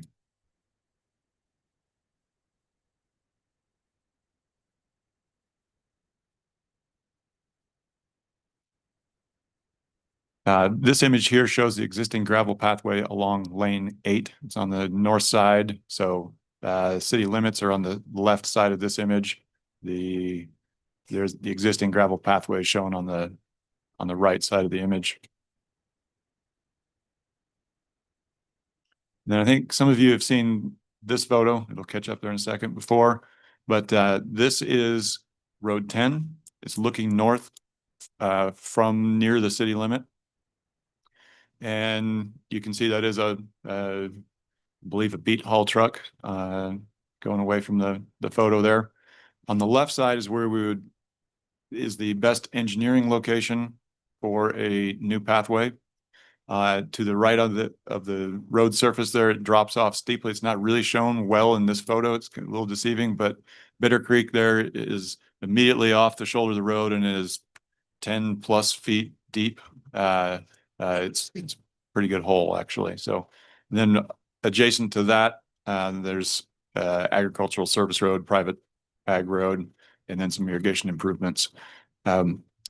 The topography and the presence of Bitter Creek within the county's right of way here limits our ability to fit a new pathway in without some additional right of way width.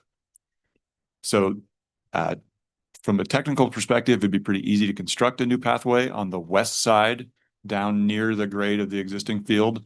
But it would require acquisition of new right of way, nominally a 20-foot width permanent right of way, and perhaps some additional width for a temporary construction easement. We have not approached that landowner.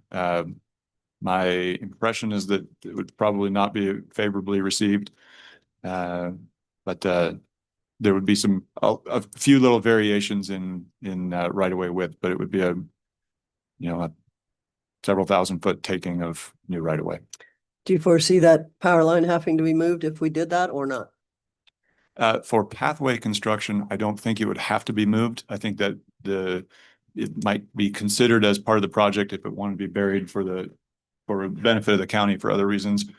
Pathway could work around it, but it may be a good time to come in and bury that or otherwise move it.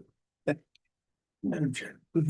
Eric, is it possible to, I know we're calling it Bitter Creek, but it's at the beginning of an open drain. Is it possible to bury that?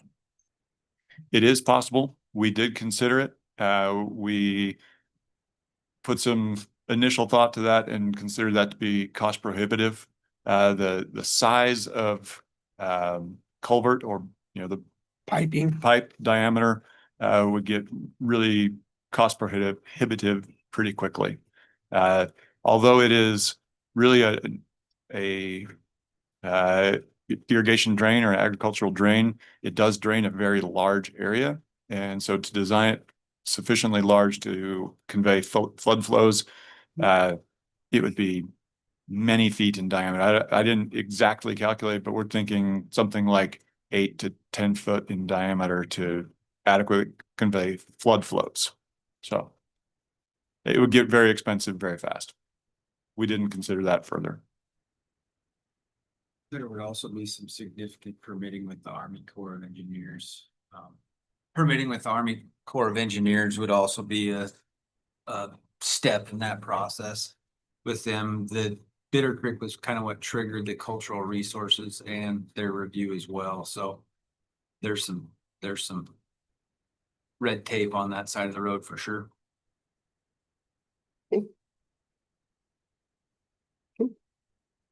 So my recommendation to move forward with the project would be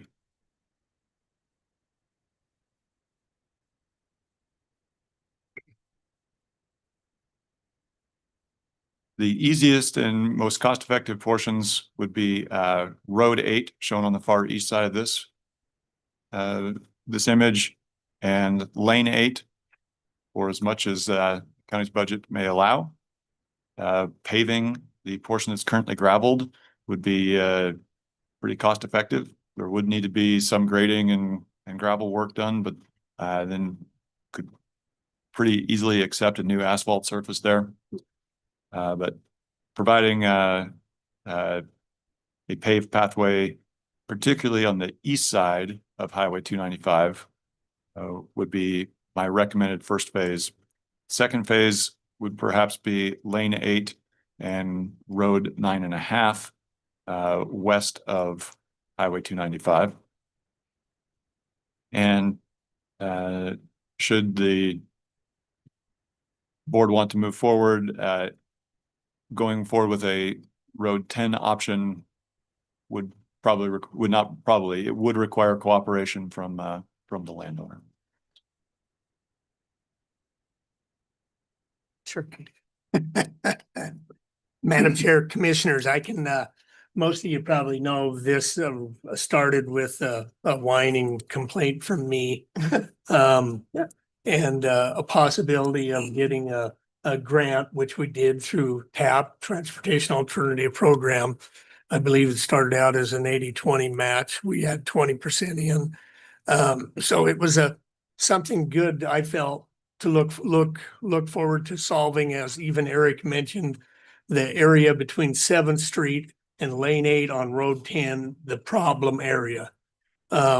none of these, their recommendations, although good recommendation, does not cure the problem. With that, I hate to say that we wasted the money, but I'm not in favor of moving forward because we're still gonna have the problem of pedestrians on a truck route. Now, I'm not saying that a pedestrian pathway down 7th Street up 9.5 may not be used. Is it gonna take enough pressure off of the truck route? It's hard to say. I'm not willing to gamble that when people can walk wherever they want, whenever they want. So I'm backing way off of the TAP program, moving forward. I don't know that we can, That's me. I don't know that we can afford anything right now at this point, I but agree. I'm thinking in walking and biking that if I have an alternative that does not put me in with beat trucks, I'm gonna use that alternative. So I'm thinking 9.5 makes more sense to me as far as just a pedestrian exercise and recreation program type thing. So I'm not sure that that isn't feasible to pull most of that pedestrian traffic off of 10, just because there is a good alternative. But I know you have a little bit more telling us where the funding may or may not be as far as possibilities. So why don't we look at it and might have to put it on hold a little bit depending on budget, but.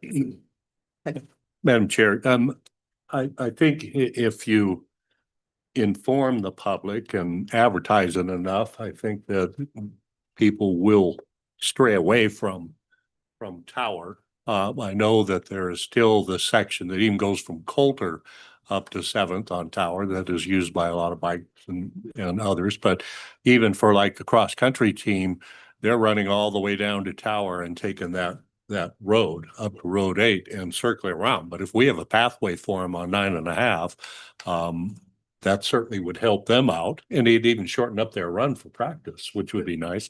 But I think through time, it may get a lot more use on 9.5, and that'll stray some people away from Tower up to lane 8. But you're still going to get people out there with their strollers and walking their dog and such going up that lane until they can find a better spot. So I'm in favor of the project, but again, we are sort of short on funds, and going forward, like to see it still develop as long as it's not costing us a fortune. So. Can I add just a little bit to that, is in the fact that our match is actually 9.5%, not 20% on this. So overall on what this portion is, which is the design and basically construction plan portion, I don't think it's wasted time. I think the city of Powell has some interest in developing stuff. And if we have this set of plans and this information, even if they were the ones that footed the bill on certain things, which they've indicated recently, they might want to do, we will have, where we want them to be within the county right of way, and in a full, an ADA compliant set of plans ready to go where, it's not wasted. So in the decision to move forward with construction plans or whatever, yeah, it can be shelved for who knows how long, but I definitely don't think it's a complete waste where we're at. I mean, I think it's going to happen in certain places. I think there's one other thing to think about in the way the state's moving. I know Lloyd and I have both been to the meetings for the Park County Outdoor Rec. And they have, through the Wyoming Recreation Group, put together some grant dollars that different organizations can apply for public recreation. So it's possible that within the next year or two, depending on what is possible through our budget or what comes around, that we could do a portion or, part of it anyway to get going. So there may be some options in the future. I don't want to lose the work that's been done and take a look at where we are. Not much is going to change without us doing this, but that might be where we're at. Yeah. Yes, ma'am. And if the matches stay similar, like if we move forward, I mean, yeah, one small bit at a time can probably be all, landowners may change or whatever, things definitely could change in the next several years. So. Okay. Okay. Any other thoughts, concerns, anything else, Eric? Appreciate the work that you've done. You have some good plans here. I just, I'm disappointed that we can't eliminate, if you will, the safety factor of the trucks. It is a major truck route, especially from there. And from 7th Street out, it's not, is the bad part. Like you said, where we narrowed down because of Bitter Creek. And now to lane 8, then we get more room, but that congested part right there is what was my main concern moving into this. And it's just, I wish we could do something more. If I may, Absolutely. the plans that we'll provide will be useful and usable for any future work out there. So should the city or the county at some point come back in and want to proceed, the plans would be valuable for those purposes. And with some landowners or some developers may also be view those bike paths as a amenity. And I would also recommend to the commission that should any of that property come up for development over the next few years, that you consider non-motorized uses along the rights of way frontage for those potential subdivisions. I'm not aware of anything like that now, but Right. I'd suggest considering that. Good thought. Okay. Anything else? We appreciate it, and I'm assuming you're providing the county with the documentation. Yes. So, Yep. okay, problem. Anything else? Thank you. Okay, thank you Madam very Chair. much.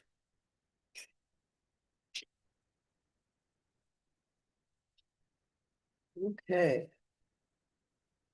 That is the last thing this morning. So, we will proceed to lunch and be back in at 1:15.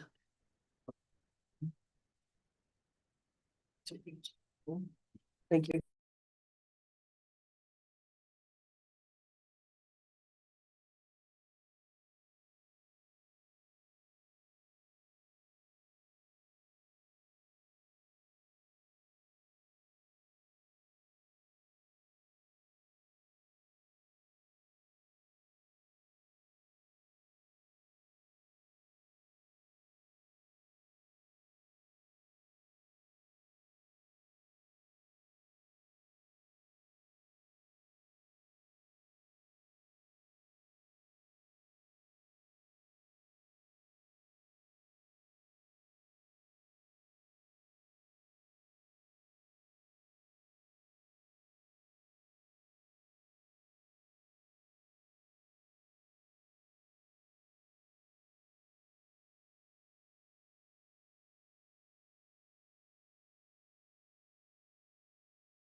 Hey, good afternoon.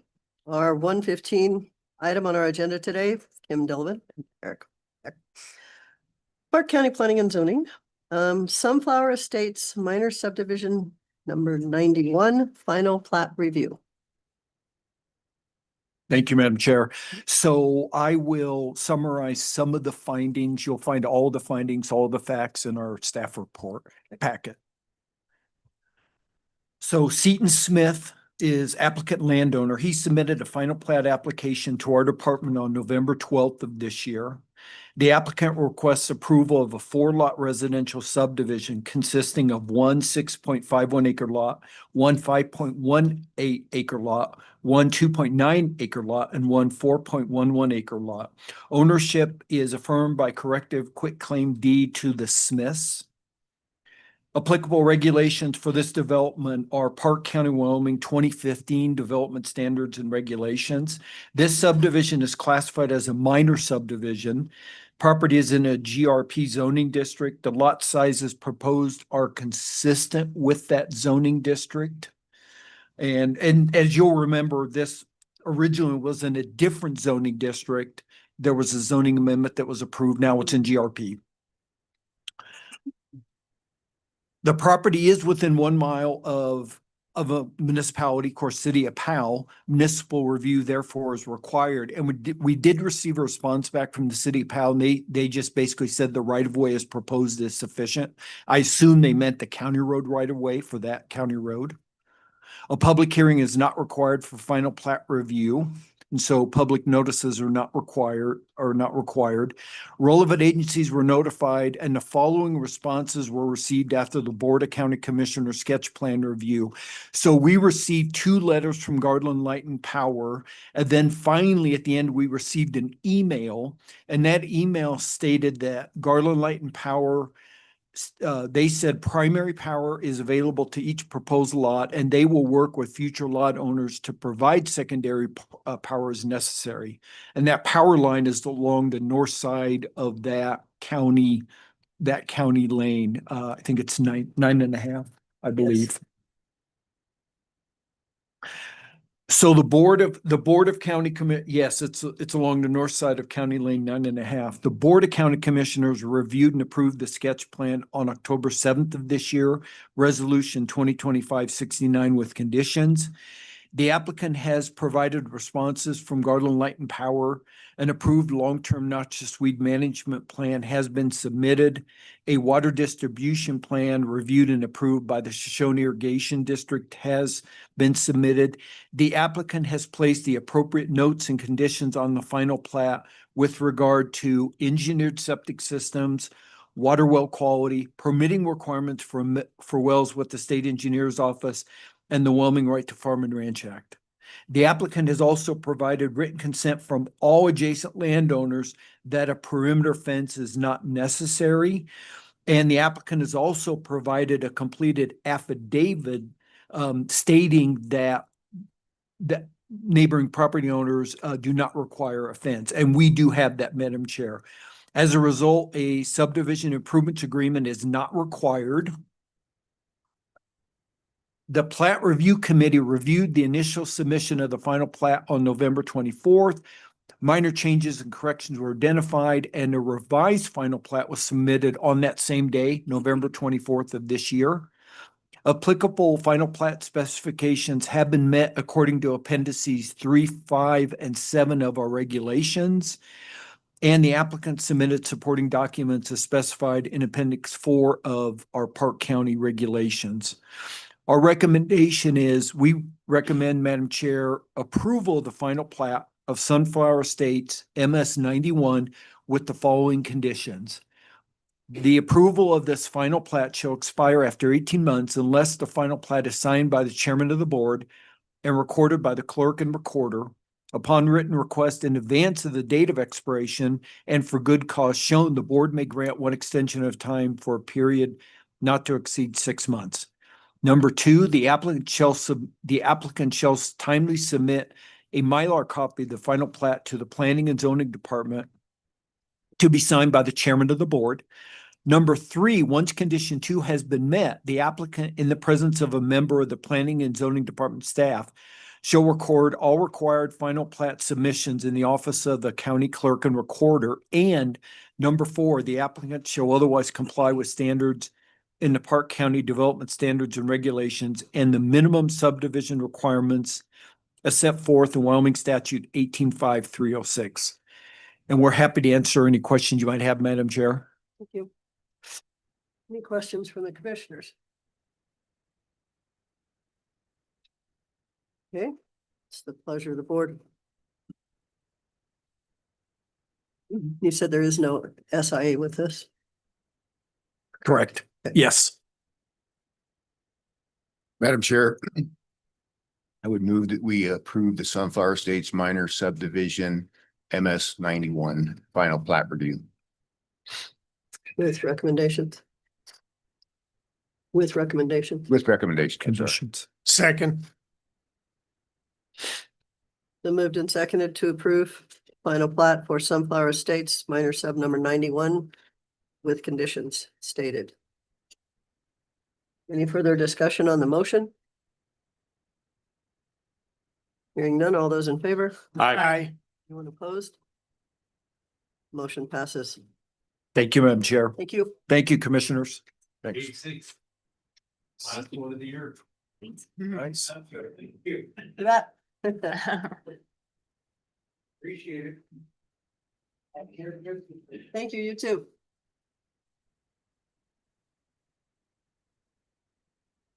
Go. 86 resolution. Not too bad considering what P and Z usually does to us. Since every one of those takes a resolution. Yeah.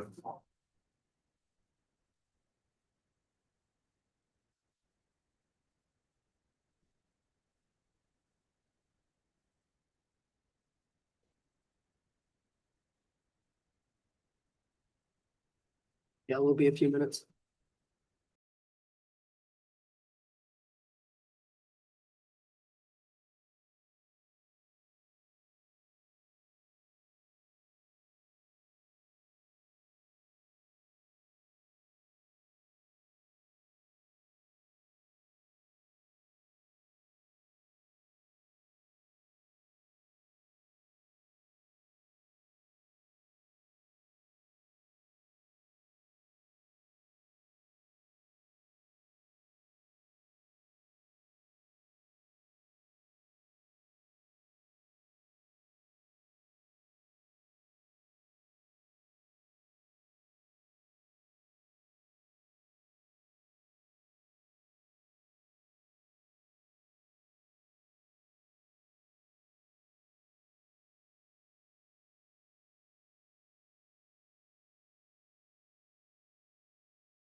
Okay, the next thing on our agenda today is an executive session.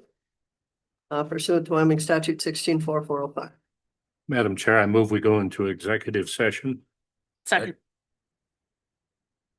The moved and seconded to go into executive session. Any further discussion on the motion? Hearing none, all those in favor? Aye. Anyone opposed? Okay. Hey, Kellyanne, if you put the sign on the door, please.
Okay, the next thing on our agenda this afternoon, we'll be conducting interviews most of the afternoon for some board positions that the county has available.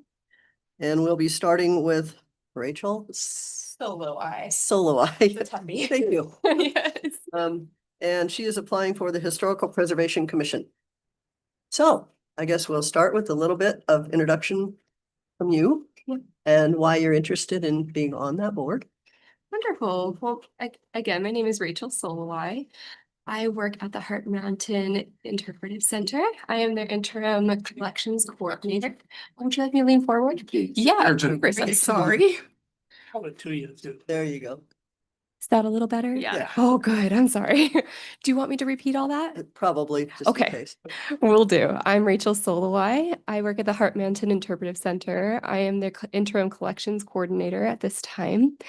I hold a master's degree in library and information science and a master's degree in archival studies. And I'm very interested in joining the Historical Preservation Commission because I have a deep passion for historical preservation in records, particularly and artifacts, but I would love to expand my knowledge and to work with historical buildings as well. So I would really like to have the opportunity to serve the community in this way and to also learn from the wonderful professionals who are already working on the commission. Thank you. Mhm. Have you been on boards or commissions before? I have not served on a commission before. I've served on many committees at the county level, but never on a commission before. So this would be my first opportunity to do so. Scott? Yeah, Rachel, what do you believe your strengths you can bring to this position? I'm so sorry. Could you repeat that for me, please? What strength do you feel you can bring to this position? I have a lot of passion and energy that I feel I could bring to this position. And I feel as though my interest in community service and to be involved in our community in a meaningful way would be an asset to this commission as well. And a follow-up on another, what do you feel the position of this position is on the commission? What do I feel the position is? Yeah. Serving the community in designating historic sites and buildings. Is that correct? Yes. Mr. Teal, do you have anything? Okay, sure. Rachel, thank you for applying. It's always nice to have new faces and interest and things. Mine's might kind of overlap with Commissioner Stewart's, but what do you feel a person's main quality necessary to serve on a board, a public board? And second part of that is, how do you feel that you would qualify above any other candidate? Great question. So I feel a really important quality about serving on a board in particular is understanding community need and understanding community perspective. I did grow up in Powell and I've spent a lot of time in Park County throughout my life. And I feel that I have a great understanding for the community as a whole in general, having grown up here. So just having a grounding and a footing in just the culture of our particular community, I think is very useful in serving on a commission or a board that is community centric. And I feel that I would be particularly good at this because I have a lot of experience working in customer facing positions that deal with helping individuals, especially connecting them with information and serving them for their informational needs. So I think that that would be hugely beneficial in being on this commission, as it is a quite informational position as well, and helping community members understand the purpose of the Historic Preservation Commission. Thank you. Mr. Simone? Madam Chair, just for clarification, I'm just looking at the list of the boards. And it says for this one, Matizian anthropologist, does that matter? Is that a specific requirement?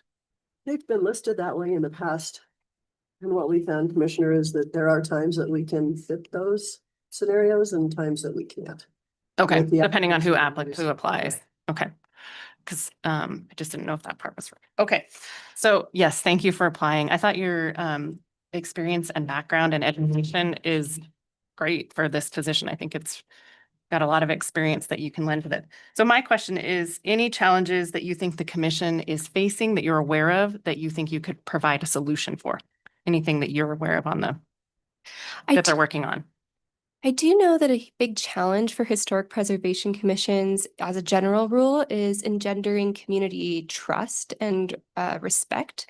So ensuring that community members and stakeholders feel as if their concerns are heard and that they're taken seriously when they come to the commission with particular issues that they feel are important. So I am aware that that is a large issue for these types of commissions as we move forward with designations of historic sites and historic architectural buildings, and that engendering community trust is a really important and essential part of the role of this particular commission, because we do live in a smaller and more rural community where people feel as though they have an individual voice and that they are meant to be heard on a very individual level. And so just being sure that we make sure that trust is a huge part of how we communicate and how we deal with community stakeholders. Good, thank you. Again, thank you for applying. You would probably feel bad if we had 2 openings and only 2 applicants and you weren't picked, right? I imagine So I'm so. saying we're pretty fortunate with your background to apply for this. You certainly have my support out of the 2 candidates and 2 openings. So there you go. Thank you. Makes me feel wonderful. It doesn't make you. That's all I have. Oh, that's all you have. Excuse me. Okay. Do you have any questions for us? Yes, how long is the tenure of this appointment? Is it 2 years? I think it doesn't say. Doesn't say on there. Is it 3 years? 3 years. Okay. I got it. Oh, Let it be Okay. 3 years. We have so many boards that it's. That's fair. That is you know, entirely it's 3 fair. years on the damn- And do they meet once a month? How Um, often? They do. I do know they meet once a Once a month at the Park County Library. Okay. Yes. I think Brian Levine said something.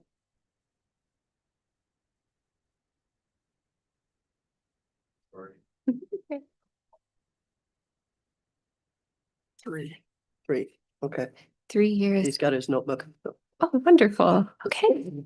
Excuse me. That's a good amount of time to really Your become recognized in the community and understood like Mhm. whose position is held and what they're doing. So that sounds wonderful. Yeah. Cool. Okay. And you have no problem with what the research that you've done on meeting their meeting dates and that type of thing to interrupt with any type of work?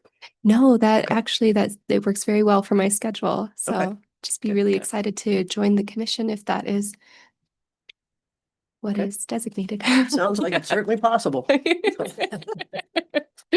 All right. Appreciate you taking the time to come visit with us. Absolutely. It was wonderful to meet you all. I hope Nice to to see meet you you. again soon. All right. Take care. You too.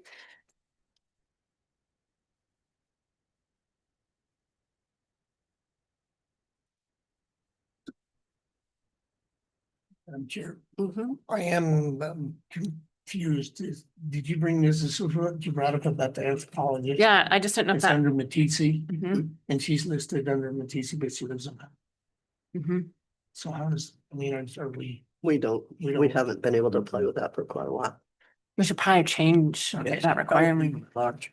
So she's not really running, No, separate, not separately. so technically we do have 1, 2, 3, 4, no, just 3 and 3 openings. 2. Two. 2. But there's 3 applicants.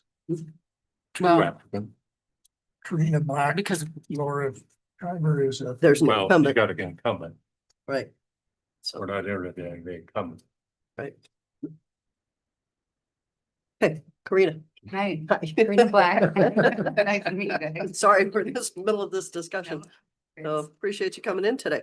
Yes, thanks for having me. I'm excited to, be a possible applicant for the board. I'm the BLM archaeologist. So obviously my background is in anthropology and plains archaeology, museum curation. I'm born and raised here, so I know the area really well and the cultural and historic resources. And that's my passion. So I love documenting them, and I was a non-trad and went back to school in 2006, and pretty much I've been trying to document worked at Bighorn Recreation Area 4 seasons and the BLM 3 seasons before I got on recently with the BLM as their archaeologist. They only have one ARC. I never thought the other one would leave, so I'm really thankful for my position. That I just love this area, the Greater Yellowstone. There's so much here that needs to be documented. You'll never do it in a lifetime, but like if I can make a difference, then great. Yeah. It's a 2-year term, I believe. I was actually 3. Okay, I was curious. I didn't meant to look where I came, which doesn't matter. I was just more curious. But I know I was voted on. I was on the commission, I believe 2012 or shortly thereafter, and I was still going to UW. And then the last semester I went and finished up at the University of Wyoming. So I kind of know what it consists of, but I guess your guys' questions. Well, I guess that answers my question about being on a commission before, so you understand how that works and on board work, so. Okay. Commissioner Stewart? I'm gonna think some because you answered my questions. I know, kind of filled things in here a little bit. Come back. Okay, Commissioner Teal. All right, mine's gonna you probably kind of already explained part of it, but I'm gonna ask you the same question as everybody else, and that is, what do you feel is the main the characteristic that a person should have to serve on a public board? And how do you feel that you are the best candidate for that? Well, I feel that I'm good with people. I know a lot of the community, and the resources that might be of interest. I guess I don't know what the commission is working on at the moment, but I know I can write grants. I'm good at that. Do a lot of paperwork. So, I think really a good thing would be just to be good with people and, be part of the community. Thank you. Commissioner Simone? Yeah, thank you for applying. I didn't know that you were the BLM archaeologist. I think that's going to be invaluable. I think that's awesome that you have that background. My question is, are you aware of any challenges that the commission's facing currently, and what do you think is solution for maybe some of those challenges? I'm not aware, but I imagine, I mean, right now, everything funding is hard. I know we don't get much funding, the government with the cultural resource program, but I think before when I was there, I wrote a grant, actually for the museum client, but they had just, it couldn't get on the historic registry because they'd already changed it, fixed some things that weren't up to historic standards. But I think that's kind of a challenge, is teaching people what the standards are, and getting the funding to be able to, do everything up to the standards. And I think the commission has more ability than actually government funding in grants, is what I have found. But it's always changing. So it's just really diving into that. And the state is really good about, and then I have a lot of contacts with the state about, letting people know, or if you touch base with them on different grants and what is available out there. Does that answer your question? Yes, good. Thank you. Chair, thanks for applying. I've never been to one of the meetings. What are they like? What do they think? Well, it's been a long time. The pretty exciting things that are discussed, or This- for you? Really, it's what I recall is, I mean, it's usually like community members bring things that to the commission, that they are of interest to them, and just trying to figure out what their need is and if we can accommodate, and grants or paperwork, or a lot of things need to be documented. I do photogrammetry on petroglyphs for the last 15 years. I'm still, I did it actually with Mike Bees, which was 20 years with the archaeologist out of Berlin, and he's now 70. But he always had the software, but now I'm just getting the software with the BLM. I'd like to document a lot of petroglyphs down around the Bighorn Basin, and like this year we did some drone flyovers on medicine wheels and some of my eagle catch sites, but they have not been formally documented with Smithsonian numbers.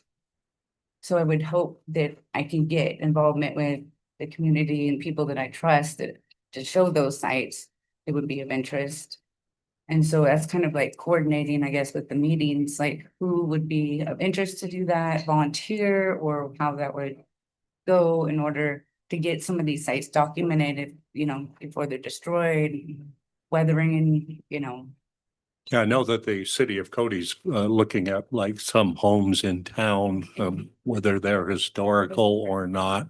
Would you guys be sort of a resource for something like that? Absolutely, 100%. That's, Awesome. I mean, I think that's, I know when I was on there, that was a lot of things like the museum and, yeah. Because I, especially being with the BLM, I talked with my management, if it would be, you know, if it would be okay, because it can be a conflict of interest. And of course, BLM is my foremost, but that's why the historic, I can only work BLM property. I cannot work any private or, you know, state properties. So this would give me that ability to help with community things. And there is a lot of historic houses that need, and it would be great to save them before they get demoed or obviously fixed up, but not properly with historic standards. All I have. Okay. Come up with anything? No? No, she's asking. No. Was I supposed to send a resume? Just the application form. We're good. Okay, so Yeah. I remember last time I sent a resume and it's been crazy at the office because we just remodeled the BLM building. Oh, I and remember we went that. on Furlough. Yeah. And we moved, so I pulled the record box up to the ceiling and we just had our Christmas party today, so. Oh, It's just been kind of a zoo because I was not gonna ask Kelly, I'm like, I didn't send a resume or anything, You're good. because I could send one. That's. do you have any questions for us as far as work on the commission? No. But I could think Okay. of all that. Okay. Appreciate that. Well, we appreciate you applying, and we have a full afternoon of interviews for all kinds of boards, so we'll get back to you as soon as we can. No, I appreciate that. Thank you All right. guys for your time. Thank Thank you for coming you. in.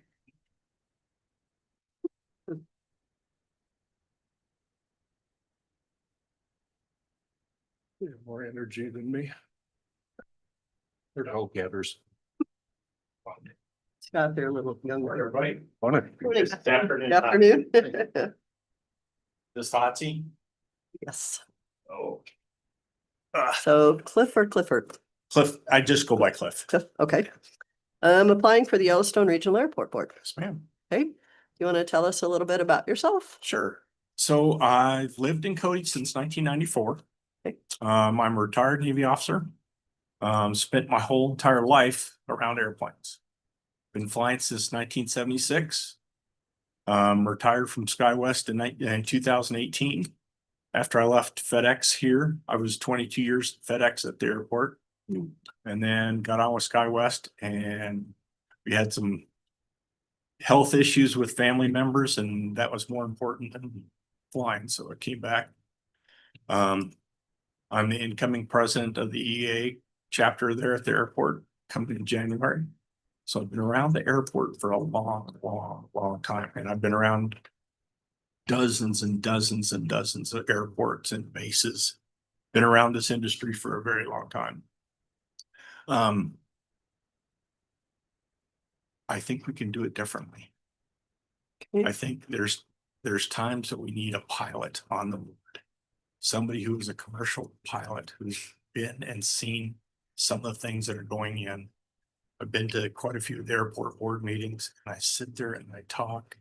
This last time I talked to the guy that's in charge of our consulting for airlines, and he doesn't have a clue what's going on in the airline industry. Not a clue. SkyWest last class, they wanted 50 pilots in the class. They had 13. There's no pilots coming in. There's no equipment coming in. They can't build them fast enough, and there's hardly anybody in this pilot. When I first got here in 94, I was told for years and years and years that there was a pilot shortage. And that just didn't happen. And now that there really is a pilot shortage, they're just in pilots out there to get them. You know, I encourage all these kids to fly, and they're all asking, how do we do this? How do we build up time? Being a military officer, it was easy for us to build up hours.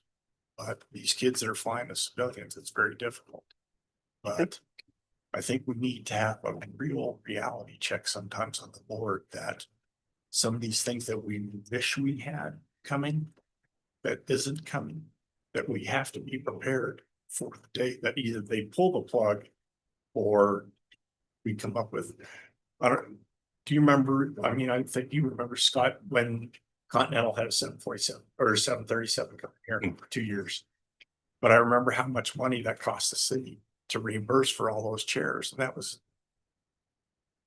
we have the people to fill the seats, but the consistency of the planes, the consistency of the pilots, the crews, it's a whole different world as far as the crews go now. If they're fatigued, if they've been working too long, they can call out fatigued. And if there's not a replacement pilot, that plane's not going anywhere. And that's why we get some of the delays that you have here trying to find replacement crews. Spent a year doing that. You know, you're on a 50-minute call. 50-minute short call is sitting at the airport waiting for somebody to call you. But I think we can do it better. I think we can do it more efficiently. But when you have people that aren't in industry trying to make decisions for the industry and for the town, I think sometimes they either get short-sighted or not looking at the bigger picture, or maybe not informed of what's going on in the industry. Our son flies out of Minneapolis for Delta, and they're the same way. Delta Airlines needs 5,000 pilots today. United needs 5,000 pilots today. SkyWest needs 500 pilots today. They don't have the equipment. All the CRJs that come in here are very old.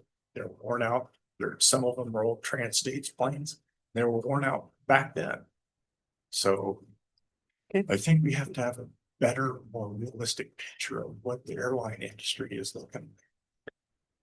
In talking about attending their meetings lately and understanding where we're at these years with the airports and funding and all that.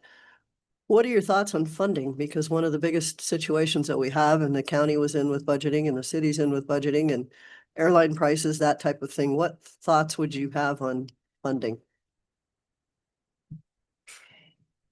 I would, if I were in charge, I would run it like I would run my household.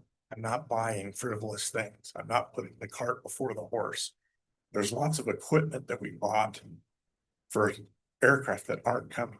They're just not. They can't afford to come in here, and our market isn't big enough.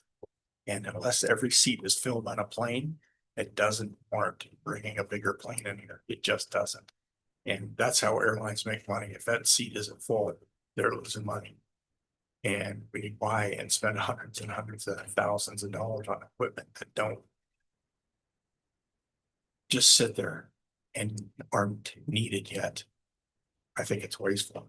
Funding for, we have a new approach we're working on that helps. So we don't go clear to Jackson on some long approaches on runway 4. The new GPS approaches that we've gotten in the last 10 years have helped tremendously. When I was working at FedEx, we had lots and lots of weather problems, but those GPS approaches have helped and lowered minimums. But I think being more efficient with our money, being more frugal, you know, as far as updating equipment and stuff like that, don't put the cart before the horse. There's a lot of federal funds out there, but there always seems to be tags attached to it. And that's the thing that kind of bugs me. It's like, okay, if you do this, you've got to do this, you got to do this. And sometimes that's not a good thing, you know. Okay. The holding area, I would have made the holding area bigger. Because the second you hold one flight, you have 100 people waiting to get barely standing room only if you got 2 flights in there. But things like that, I would have done different. Okay. Mr. Stewart, questions? Yeah, thanks for coming in. Give me a brief rundown of what you feel the position of the board member would be. I think to guide and advise. To bring in. And talk to the board, listening to the board, it's, everybody brings something different to the board, which I think is wonderful, but I think, bringing a more oriented, aviation oriented position to the board helps them a great deal to see the big picture. Because last meeting, Adderall guy was sitting right next to me, and when I asked him, I said, so when you talk to the airlines, do you talk to them about the pilot shortage and the plane shortage? And he didn't act like he knew what I was talking about. The fueling station coming in that they want to put in. We've gone through this, what, 5 times now? Trying to get that thing passed in different places, and DOT shot it down. Why are we wasting a ton of money trying to get that in when it's already been shot down 4 times from DOT and FAA? I think we could focus better and focus differently. I have a quick follow-up on that. Okay. How is the airport spending money on that? They're not. We're Okay. just, I was just confused there for a minute that you thought the airport was spending money trying to bring no, that in, and I thought, no, but, okay. we're spending physical resources Okay. as far as our time and stuff like that on something that's already been trying. I mean, we've all been here for a long time. We saw all the new hangars. Mhm. Think of the millions and millions and millions of dollars worth of hardware sitting in those hangars. To keep expanding that, it's been wonderful. When Larry Hakey and I had the last hangar, Sam Tilden's old hangar was the very last one. I brought Larry to the airport a couple weeks ago, and he's like, where did all these new hangars come from? Holy cow, all the executive hangars, and Mhm. like they buy a lot of gas. Mhm. They bring in a lot of money to the city and town. If we keep looking that way, maybe I'm not saying turn you back on commercial airlines, but someday that could very easily go away. True. Very easily go away. If it's not producing money, you don't have positions, pilots and air equipment to fly in there, you're not going to get the equipment there. Small markets like ours just don't work. They don't make money. So Commissioner Teal? Okay, Clifford, thanks for replying. My question is somewhat related to Commissioner Stewart's, but I'm gonna ask it anyway. What do you feel the main quality is to serve on a public board? And how do you stand above any other applicant for that reason? the biggest thing I think I stand above them all is my commercial experience. I don't think there's any pilots on the board right now. I believe Bob Redmond was a pilot at one time, but I don't believe there's anybody else there that are pilots. They don't know how general aviation works versus commercial aviation works. And I think I can bring that experience to the board, how flight schedules are made. There's a lot more exits for us than just Denver or Salt Lake. There could be a direct flight to Minneapolis. Minneapolis is a huge international airport. Chicago, those kind of things. When you learn about those kind of things, flying those routes, I think I bring a lot of that experience to the board and help them look at a bigger picture than just staying focused on a Denver or a Salt Lake. Those might be close, but Minneapolis is only another 45-minute flight from here. Get a CRJ going to Minneapolis, you got the whole world. Heck, you can go to Iceland this afternoon. Not in this today. wind. I might do No, that. I might do that. Thank you. Yeah, thank you. I definitely appreciate your experience and perspective as a pilot. I think that is very helpful and relevant to this particular board. So how do you see the YRA board kind of working with or in tandem with CY Air?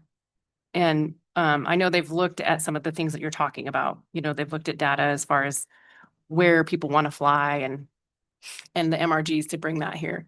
So how do you see those two, so the CY Air arm working with YRA? They need, it's a fine juggling act out there, trying to find the resources to come in here.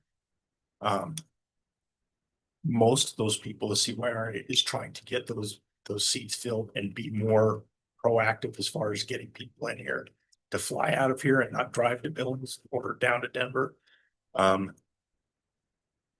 But being, I would say more of, we've tried the marketing thing before. You know, we've spent lots of money on marketing, things like that. But having the resources out there, the new approach is going to help a ton.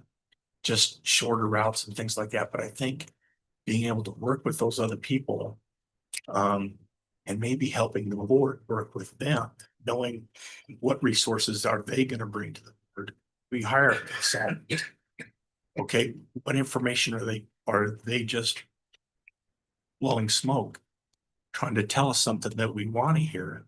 And we're spending hundreds of thousands of dollars for those people.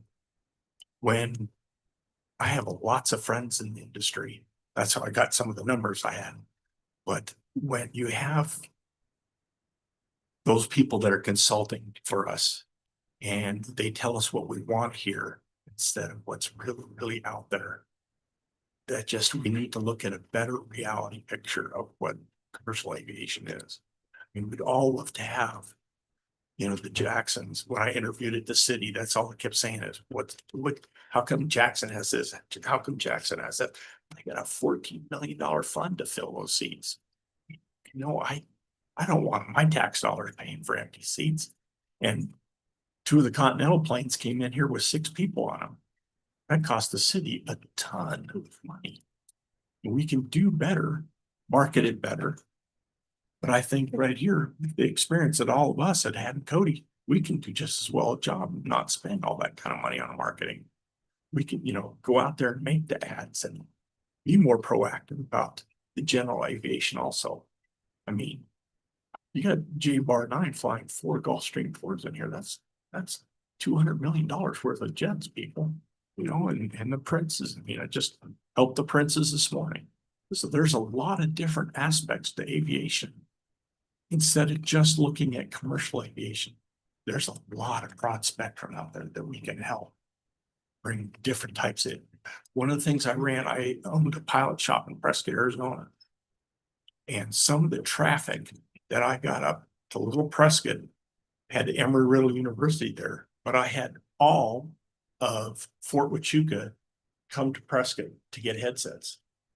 They wanted pilot supplies. I gave them headsets at a cost, but they bought 300,000 gallons worth of gas in one day. Like, if you promote different things like that, you can make a lot more money promoting different types of aviation besides just the commercial aviation. And as much as people don't want to think about it, there could be a day very quickly that we don't have a regional jet in here. And we need to start, if we want to keep the airport going, we need to look at different avenues on how to fill it. And some of these other people's, the YRA and the Fly Cody and stuff like that, we can do better marketing. We know this market better than everybody. And somebody from Denver or Salt Lake City is not going to know our market like we do. We all know where we fly. We all know where we want to go and things like that, where our family is. You know, the Seattle flight from Billings, that's a heck of a full flight all the time. The mini flight that I've taken so many millions of times at 5 a.m. in the morning. But we could do things differently to help market Cody a lot better than outsiders.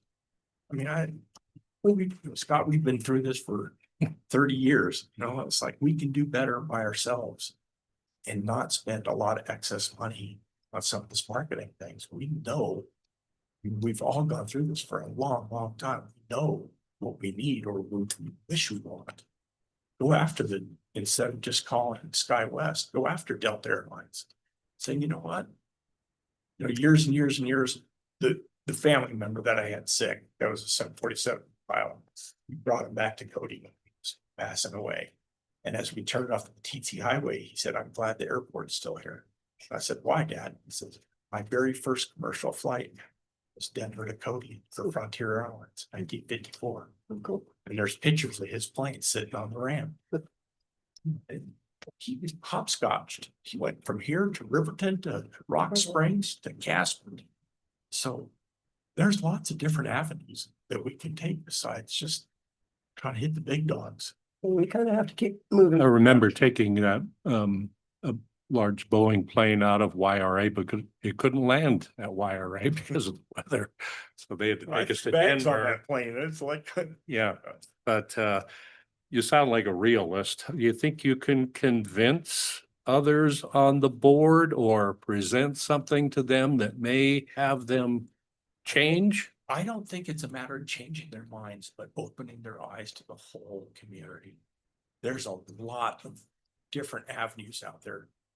And sometimes we stay too focused on one place, i.e. Denver or Salt Lake, instead of looking at, there's a lot of different avenues that we could take. Minneapolis is very, very aggressive as far as getting other flights in there. And if we went to the Minneapolis Delta Airlines group, which my son is part of it, say, hey, we'd like a feeder. We want Endeavor to come in here. The guys in Chicago that we've talked about a couple times on the board, getting the American Airlines guys to send a regional jet down here. But Minneapolis is another avenue that we need to really consider. They're starting to buy a bunch of the 220s, which is a little bit smaller than the Airbus 320, but a little bit bigger than the 175. And it can come in that here with a breeze, no matter how hot it is. And I'm like, those type of aircraft, that might be enticing for Minneapolis because they want more people into that atmosphere. Plus, it's a good airport. It's easy to get in and out of. Except when there's 50-mile-an-hour winds like this morning, so. It's right down the runway. It doesn't bother. When he took off this morning, I was coming back. He was climbing like a bat. He was like, okay, this is gonna be fun. But we also have to look at the industry as a whole. The air traffic control that we've learned and read about in the last few months. That's a challenging thing. What they're doing to our regional jet. When he taxis out and he's waiting for a half an hour to get a window to land. Some of that stuff is really, really challenging. Chicago, I got put in the penalty box in Chicago because I didn't answer the radio fast enough. So they actually have a penalty box. They send you in the penalty box. I mean, you wait for 15 minutes. Right. Come on. Okay. So I think that's what I can bring to the board. Scott, is just a different opinion or something different to look at. Okay. Any other questions come to mind? Do you have any questions for us? I don't. Okay. I'm looking forward to working with everybody. I'm going to continue whether I'm on or not. I'm super. EAA, it's a big, important deal with us. A lot of the new hangars are full of our members. And it's very important to us what's going on at the airport. And when we can help in any way we can, we'll be there for them. So, Appreciate that. okay. Okay. Thanks, Dustin. Thank you. Thanks, guys. Lloyd, thanks. Thank you.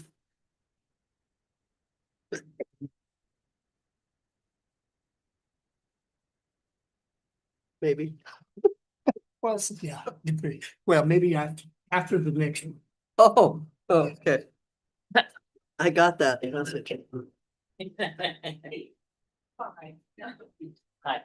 Hi, Commissioner. How are you? Good.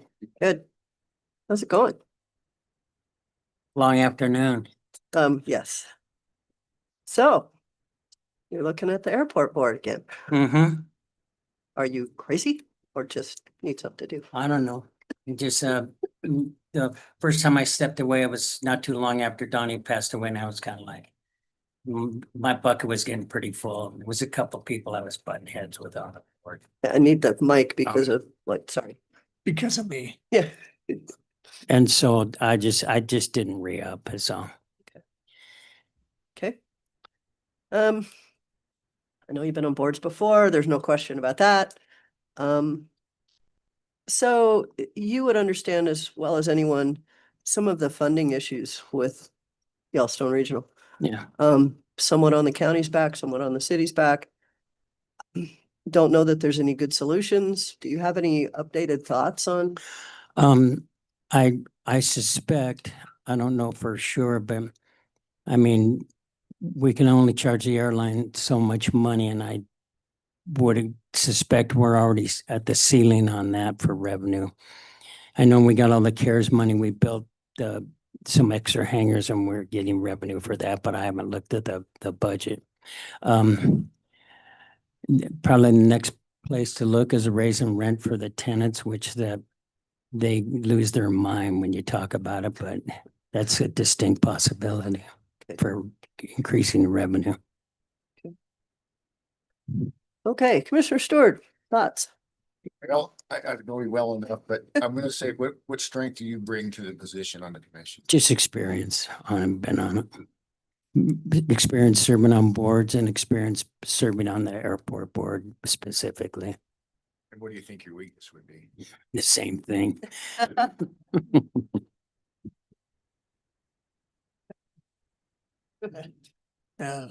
I guess my turn next, and we didn't discuss what our question is going to be prior to, so mine's a little bit similar, but with a little bit of a twist. Outside of your experience and your background, what do you feel that, and I know this sounds kind of weird asking you because you got more experience than I do on public boards and committees, but what is a personal best quality that you think a public board member should have, and how do you rate yourself above everyone else? So just willing to operate within the parameters that the board has. And in this case, the board has a director and pretty much just deal with the director all the time. I mean, you can be in touch with some of the department heads, just because it's a small town, that kind of stuff. But primarily just stand in your own lane as a board member. Be a part in that little thing, but Thanks, Bucky. My question is, what challenges do you think, I mean, we all know about funding challenges for YRA and for the airport, but outside of funding, what other challenges do you think are on the horizon for YRA? well, trying to get increased commercial air service in here, which is just a pain. The airlines are just brutal to deal with. They want money and they lie and cheat and steal them. That and like all the rest of us trying to maintain a staff, I know, there's turnover there with the operations crew and just to get hired on to operations, you have to be a firefighter and there's a lot of training involved. And I don't know what the pay is nowadays, but it wasn't off the scale. Like, I mean, there's some experienced guys there, but I gotta believe there's gonna be some turnover pretty soon and just getting younger people to be there. And it can be, there's a lot of training going into it and being an employee there. So trying to keep a good staff there is important. Okay. Mr. Michael? I'm in your old spot, I'm sorry. They Who carved fumigated. the H in here? I don't know. I've never been to the airport board meeting. Is most of the talk about employments then? Is that what? No, as far as, I mean, unless things have changed, there'll be a director's report and he'll talk about employments and that sort of thing. And then the business at hand might be renewal of leases, things like that. And just dealing with some problems. It's kind of like the road and bridge, equipment, keeping the equipment current. The big snow removal pieces of equipment are like hundreds of thousands of dollars. And we got pretty caught up when I was there, but I don't know that we're caught up on equipment now. But the airport board kind of has their fingers in the trying to recruit commercial air service, but it's more like CY Air's doing that. And obviously Aaron's on the CY Air group too, so. Do you meet with CY Air too, that group often? No, not routinely, not when I was there. We usually have the airport director, Aaron in this case, and we usually had one appointee on the CY Air board from the airport board. So there's usually no big arguments or anything when you're on the airport board? No, not at all. Not too bad. When I was getting off, we were flush with money and, it was money we were supposed to spend. And apparently we got it all spent, but it was right under the wire. And like I say, we built the T hangars, which was which was something that, back in the day, we talked about it and never penciled out. But when we got money, money from the federal government that we could spend, it worked out to build the T hangars, and that is income. But I don't know how much it doesn't sound like it affected the bottom line enough to keep the airport from going to the city and the county for money, so. Any other questions come to mind? You've been out there a long time and paid attention to a lot of this, and there was some discussion earlier about the fuel station and the thoughts, positive, negative. What are your thoughts? I don't know what, The new proposal that, like the C-store and all that. When I was there, we almost had one. It was right before Aaron came on board. And it was a guy that has Bailey's down in Riverton. And he was kind of all set to do it. And he got in a long drawn out thing with YDOT over having a right turn lane in coming from the east. And I don't have a strong recollection of how that came out. And then he pulled out. But I think it's a good idea. I don't think we are using areas that if the FAA allows it, then we should go ahead and do it. They restrict like, hey, this could be for further aeronautics use or air service. And I know where the armory was ultimately, I think they plan on building some big rich people's jet hangars there. But I think having the store there, I think it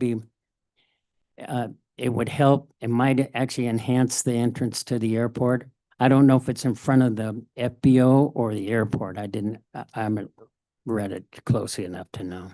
okay, just wonder what your thoughts were. But I think it's a good idea, and it's a revenue producer for the airport, Absolutely. and it'll be a tax-paying thing, property tax. Anything else come to mind? Do you have any questions for us? Being nice. Yeah. Joe Tilden and Grosskopf and Pat Meyer and I will be at Brugart's today at 5 if you want to come by and vent. I will say, in 12 years as a commissioner and 6 years on the airport board, I never missed a declared meeting. So even with stuff going on, so. Okay. Well, I appreciate the opportunity, and if I make it, fine. If not, it's no big deal. All right. Thank you. Thanks. Enjoy the rest of your. Yeah. Sure.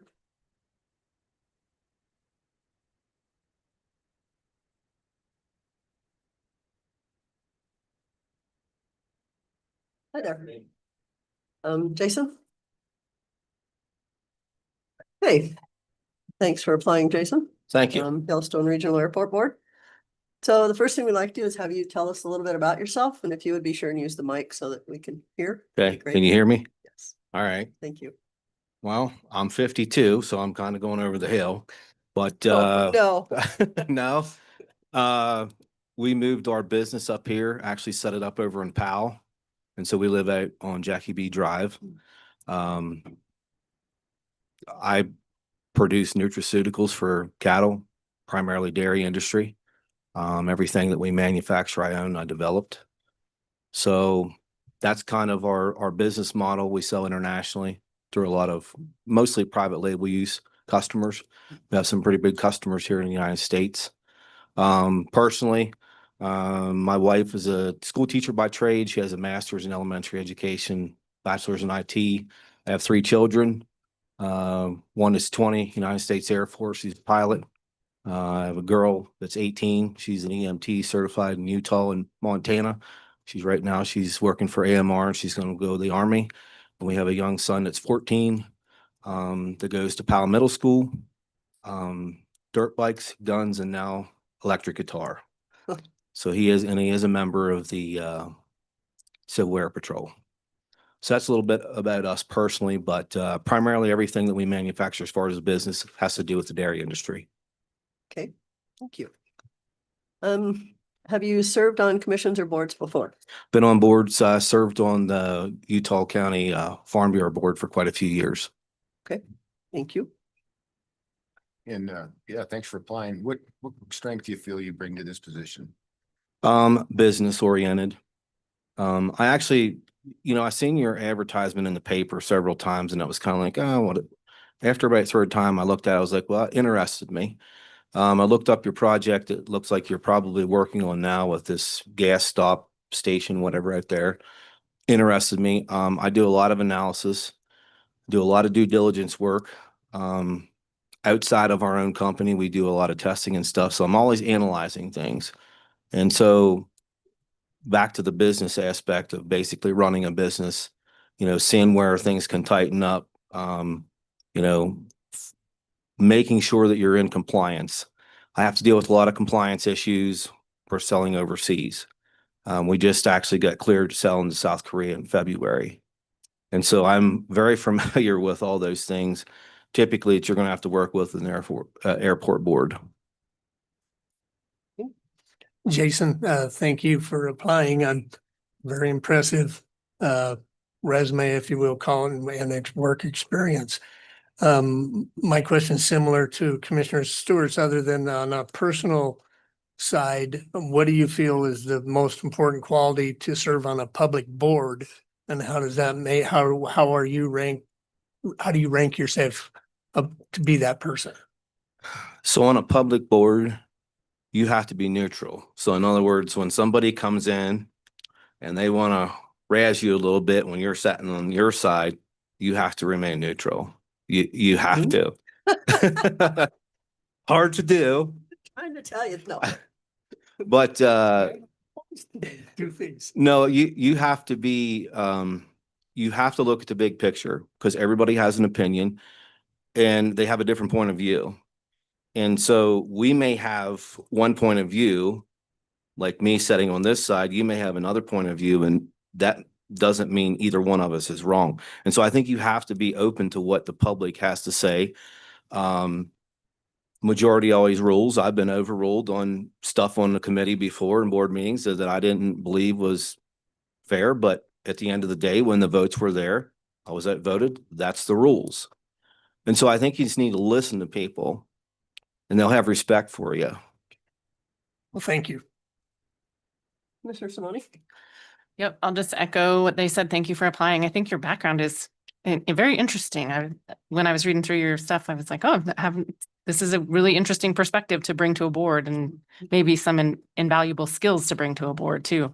Just something different than what we've had before. My question is, what challenges do you think are currently going on for the airport, and what do you think would be some solutions for those? Well, without really getting into it, like with your particular airport, if you put me on the board, naturally, I'm going to go right to looking. It's like, well, okay, are we cash flowing? Are there things that we could save money with? And what are we looking at for improvements?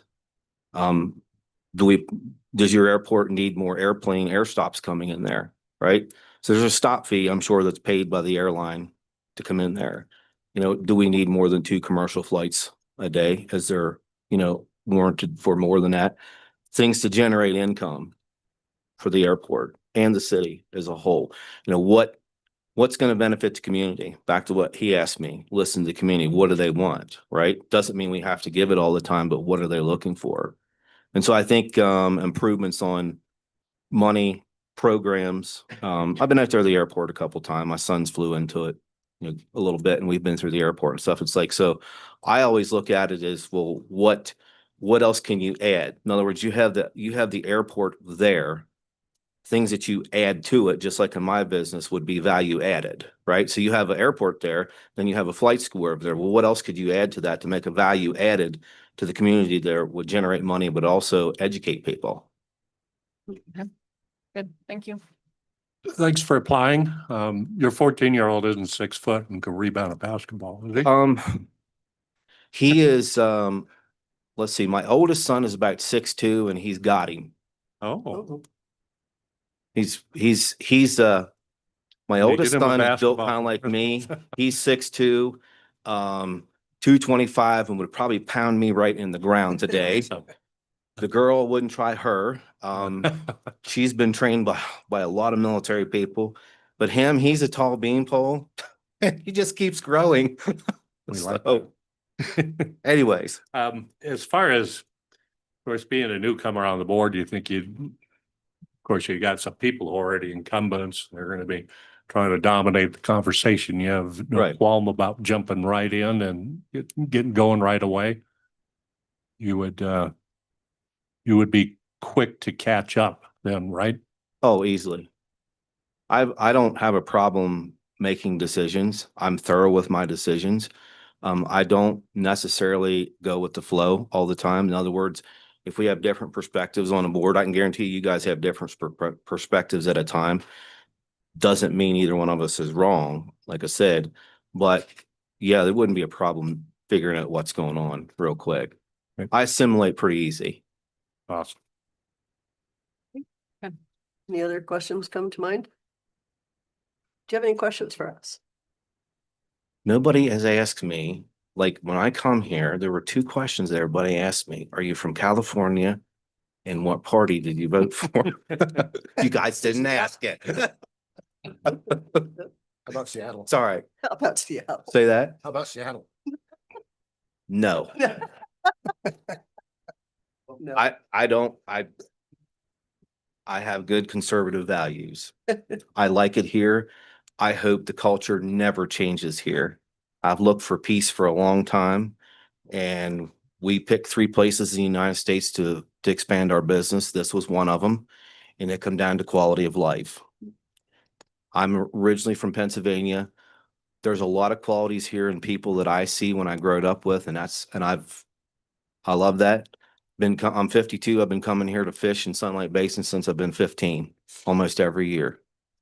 Sometimes, I made it up until last year of ever getting checked by a game warden, Jordan Winter, and he checked me again this year. So we became friends now, but I made it that long without getting checked. But it's just this great place, and I love it here. And, I'm not here to change culture. I'm just here to be part of the community. And if there's something that I have that I can give to help other people here, because quite honestly, as you can see, I've been blessed pretty well. And so I just want to pay it forward a little bit. We're trying to really find some good, hardworking people that fit our, for our business. And so that's been a little bit challenging. I'm working with the economic development over in Powell. And so a lot of the business owners over there, when we have meetings, are facing the same challenges. And so those are kind of the things I'm looking for is, well, what can I do as a person, business owner to prop some of that up to give people, extra income or, change their education level. Appreciate that. So, Well, thank you for applying. okay. We'll be in touch. Appreciate it. All right. And you guys are more welcome to come to my business anytime. No matter the Okay. board position or not, you come over and we'll talk. That'd be interesting. Usually 12 and 3 is when I have time where I could step away. You're more welcome to come there. Call me or ring the doorbell. Thanks a lot, guys. Thank you. Thank you. Okay, we have a break for a few minutes. We have one online at 3:10.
Has peanuts in it too. Good, yes, so. I try to get them mixed nuts that don't have very many peanuts.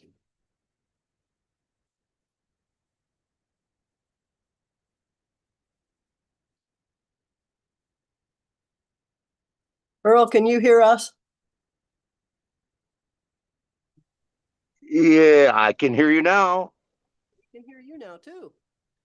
Well, that's even a better thing. How are you? I'm good, thank you. Good. I'm trying. And, excuse me, Planning and Zoning Commission. Yes. Tell us a little bit about yourself, and then why you're interested in the position. Okay, well, there's several reasons that I'm interested, but excuse me, to start off with a little bit about myself and maybe a whole lot more than what you want to know. Moved to Wyoming in 1985 and spent about 14 years working for the small town of Midwest Wyoming, north of Casper. Started off with running their ambulance service and public works, fire department, dog catcher, a little bit of everything. Become a state certified instructor coordinator and evaluator for EMTs. Continued my water and wastewater skills and licenses all the way from a beginner in 85 to level 4 wastewater plant operator, to distribution, to collection, one water treatment. And in 1999, I kind of got recruited by, excuse me, Yellowstone Park, up at the Lake District to take care of all their utilities up there. Did that for approximately another 14 years before I really fell in love with the federal government. And then I decided to get out of there. So, I've been in Park County since 99, and, Park County was always the county, at least from where I would say I grew up in Wyoming, that everybody was always trying to get to. It's the most beautiful county there is, in my belief, and always has been. But it takes a lot of hard work and dedication to get to Park County when you live anywhere else in Wyoming, it seems like. So, my wife and I have worked a long, hard time, and we finally got positioned in a place in Park County that we thought we would maybe never get to. And we absolutely love it. Adore Park County. Don't like everything we see going on with the changes, but I don't know that everybody's in total agreement about some of the developments and things we've seen happen. And I'm talking about even with Facebook and people with their big mouths and, things such as that. And I kind of hesitated, thinking I was going to maybe try to jump back in to help the public out. But to be honest with you, Dossie, and all your commissioners, it's kind of all I've ever known all my life is helping my fellow man. And I kind of think it would be a good idea to have a little input from maybe people up in Wapiti and up in the North Fork area, as I think most of your planning and zoning commission is. Most of them have been from Powell or not out on the North Fork itself. And haven't seen some of the things going on, some of the things that maybe could have had a little more oversight before they were developed. And I don't know where we're at with like any enforcement on anything else as far as things that have been approved and are getting developed. And some things are taking off pretty big right now. And I just think that we need to use a little caution with what we're doing and listen a little bit better to the general public in some areas. So I stand at the ready, Okay, thank you. you know? We each have a few, excuse me, each have a few questions for you, so we'll start with Commissioner Stewart. Okay. Or afternoon. Good afternoon, Commissioner. How are you? Good, good. So, can you give us, your idea of that position you're applying for, what your job will be? Well, you know, probably at least for the first several months, if not a year, is going to be getting myself up to speed as to the way and expectations of that committee, of that commission. You know, it's going to take me a little while to get up to speed on that. As far as what I see as my responsibilities, being able to speak up when I see something that seems out of place and be heard and have a little conversation about things, and also keep an open mind to other people's ideas and pay attention to where they're coming from and what they're telling me. And like I say, there's a little bit of a learning curve, and I know that's going to be like with anything. But I've been on a state board, was on a state board. I retired from that not long ago, but for like 25 years. I've been on a national board for 20 years, representing Wyoming at DC. And you know, I've got some good contacts if we need to talk to anybody, and people to run ideas past and get thoughts from. I'm always willing to learn, but more than anything, I'm willing to listen. Okay, Commissioner Teal. Earl, Commissioner Teal here. Thanks for applying. I'm going to ask you my standard question, and that is, on a personal level, what do you feel is the most important quality to serve on a public board? And how do you rate yourself to be the best person for that? Well, I'm going to rate myself at about a number 10 for that. And I think one of the most important things is to not be, you know, not be talking about personnel matters in the general public. Thank you. Commissioner Simone. Hi, Earl. Thank you How for, are you? I'm good. My question is, you know, with moving through the 2025 regulations and I think there's going to be probably a learning curve there with what we've done so far, working on zoning and uses and all of that. What do you think is the biggest challenge that the P&Z board will have in the next 4 years, maybe? And how do you think you could navigate that in a positive way to maybe, you know, I think there's been a lot of contention, a lot of, like you referenced Facebook and a lot of people showing some contention online. How do you think that you could affect that for the positive? Kind of a loaded question, if you think about it. You know, number one way to affect that and the most positive is to stand my ground with what the commission or the board decides to do, know when to keep my mouth shut, and know when not to comment on, in my own opinion, ludicrous ideas.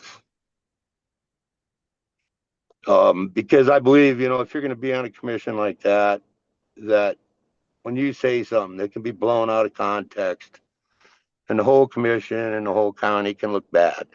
And I don't, that's not something that I'm going to allow to come from me. It's too important. It's too important for the development of where we're at right now. And you know, as far as all the planning and everything that's being caught up to date, most of all that I agree with. Some parts of it I don't, but not everybody's going to agree 100%. And you know, I think we need to do ourselves a favor and kind of kick back and see what we've done over the last 2 or 3 years and see where we're at on those ideas and how they've come together and see what they actually look like in the field. And if people are doing what they say they were going to do. Okay. Thank Thank- you. Earl, you knew the regulations are being changed and you still applied? Well, I didn't say I was the smartest cracker in BOCC. I was thinking there might be some But- illness in your family or something. I don't know. Well, here's the deal. It's always been my belief that if you're not willing to stand up and step up, then you don't really have any position on yelling about it. Somebody, if you wanna change for the positive for the future, you should be part of it and not be one of the complainers. You don't make any changes by complaining. You said that maybe it might take you a year. We need you to get your voice in almost right away. Maybe get a couple months behind you before you. I'll jump on it.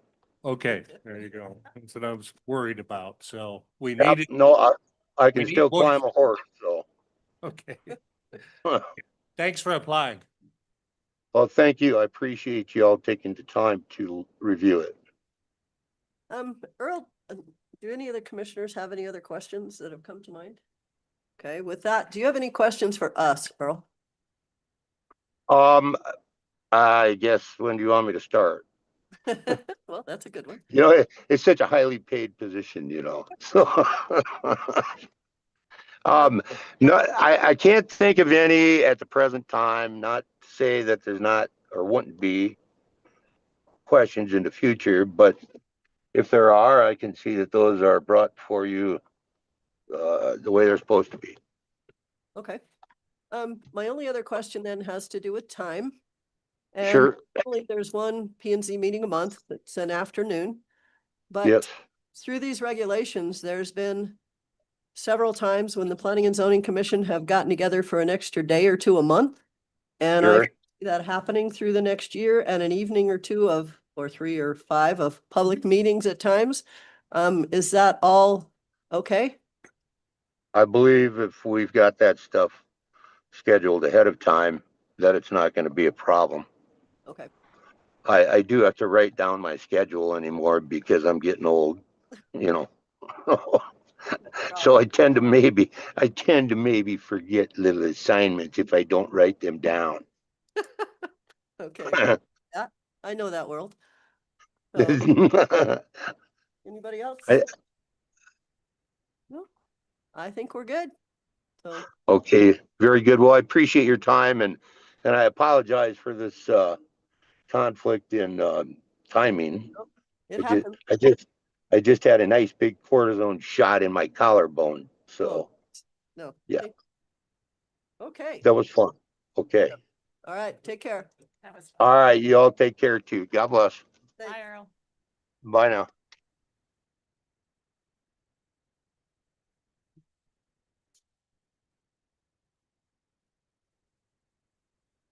Tim. What up, Tim? I can't hear us. If you want to come around to one of the where the mics are, Tim, that'd be great. Bet. I know you and Yes, I think. school district, but Many people here. many years. Yes, Well, number one, appreciate you applying you bet. for the Parks and Rec Board. Have you sat on boards before, Tim? Pardon Have me? you sat on boards before? No, I really haven't. Okay. All right. Not anything outside the school district. Okay. I know you've been here for a lot of years with the school district, but for anyone that doesn't know your past, tell us a little bit about how long you've been there and what your interests are. Well, I started in 1982 with the school district and I hung on for about 35 years. Just retired, 8 years ago or so, and I've just kind of been substitute teaching and catching up with a lot of the things around the house that got ignored, so. And your field of expertise? I would like to think that my field of expertise would be in the PE department. Okay. Recreation, I would hope. Right. Okay. Commissioner Stewart. Tim, thanks for playing. Can you, you're going for this, the board, which you obviously know a lot about, but what are some of your strengths you would be to bring to this position? I'm thinking that just hopefully some organization skills that come along with my carryover, I should say, from the school, kids, just trying to get familiar with what exactly goes on with it. I went to your website to try to catch up a little bit. Unfortunately, I don't think my computer can keep up with it because I couldn't get on the rec website today. And I thought it'd be a good chance for me to kind of familiarize myself before I came up here in front of you. But I'm believing that if I'm not mistaken, that we do a lot of budgeting through the rec department. And I guess that's what I kind of felt like I was getting myself into. Okay. Just a quick explanation. That's kind of true, but what Park County does is we set aside a set of funds, and then this particular board is charged with providing those funds for parks and recreation uses to different groups in Park County. Sure. And that's what they've been doing for a lot of years. It's outside of the Shoshone Rec District. They do their own thing, and this is a little bit different. Mr. Teal? Thank you, Tim, for replying. I'm gonna kind of have a standard question, but sure. What do you feel is a personal, aside from your experience or your skills, what do you feel is a personal quality that a public servant on a committee or a board needs to have, and why does that make you? Why do you feel that you're qualified for that? I believe a good listener would definitely be somebody that would need to be on a board like this. Somebody who thinks ahead a little bit, takes everything into consideration. I think when you folks are planning your budgets and doing those kinds of things, we need to keep the whole community involved and not just special area groups, and I think I have a pretty open opinion on where I think things should go and the direction we should head. It's obviously new to me, so there would be a large learning curve, I think, at the beginning as to where I belong on this committee, but I'd be eager to try it. Thank you. You bet. Mr. Simone? Well, hi, Tim. I know this is like right up your alley. I know I've seen you around the school district for years, so I know this is kind of your passion. I guess my question is with funding shortfalls as they are, and we're projecting they're going to continue. Sure. And this board has less money to work with. How would you see yourself prioritizing which groups get what, and are you comfortable telling some groups no? I think that has to happen at times. Unfortunately, we're in one of those positions now where we have to understand where all the money's headed. What's best for some is not best for all. And yeah, as a board member, I would be able to share my opinion as well as, unfortunately, have to share that some groups won't get what they hoped for. But I think that's all part of being on this board. Okay. Mr. Mangold? Thanks for applying. Sort of as a follow-up, you get, say, the Cody Little League, the lacrosse team, the girls softball team, all come in asking for the same amount. Do you split it up and they don't get really what they want, or do you prioritize maybe the amount of kids that are involved in programs? How would you deal with a situation like that? Well, I think that's a great question, just because you are going to have a larger group, I'm sure, than others. But again, with the budget the way it is, I think sometimes people are traveling, where other people are not traveling.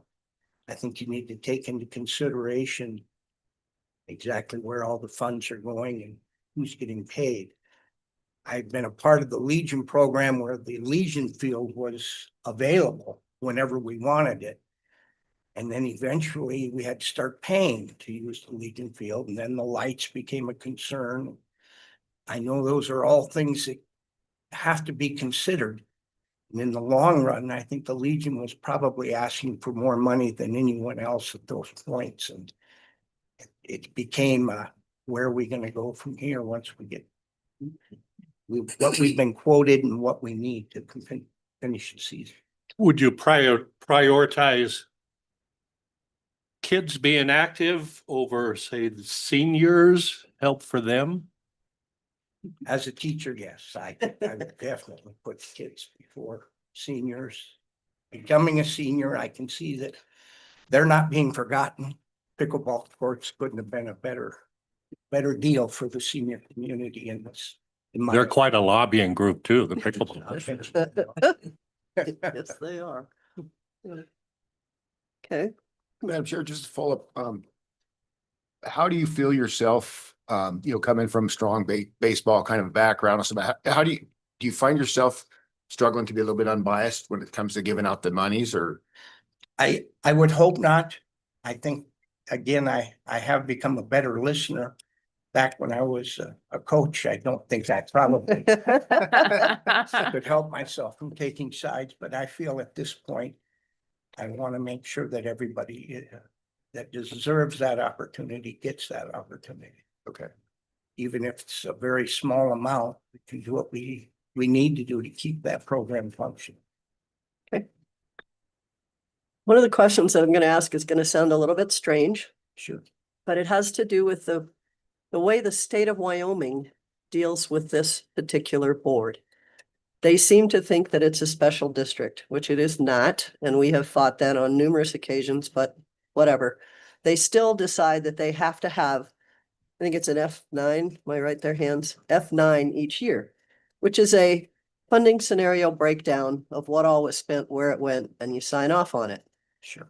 It gets sent into the state, and every year we have people that sit on that board that are going, I'm not signing that, I'm not sending that to the state. There really is no repercussions. I mean, because there's no tax dollars involved. It's no outside tax dollars involved. It's all county funding, so it's direct from us. Sure. Do you have any issues thinking about looking at things like that, or any fear of being in any of that? As you mentioned that, it kind of broadens my idea of what actually happens when you get on a board like this. But I think you need to try to work with those people as much as you possibly can without losing their confidence in what you're trying to do. Okay, appreciate that. I just didn't want it to be a surprise when you find out there's state paperwork here. Absolutely. So. Anybody else have any other questions come to mind? Do you have any questions for us? Good if I interviewed it from my car. Well, not exactly. He ended up with an emergency medical deal in Billings, so we were. I feel better. I didn't realize it.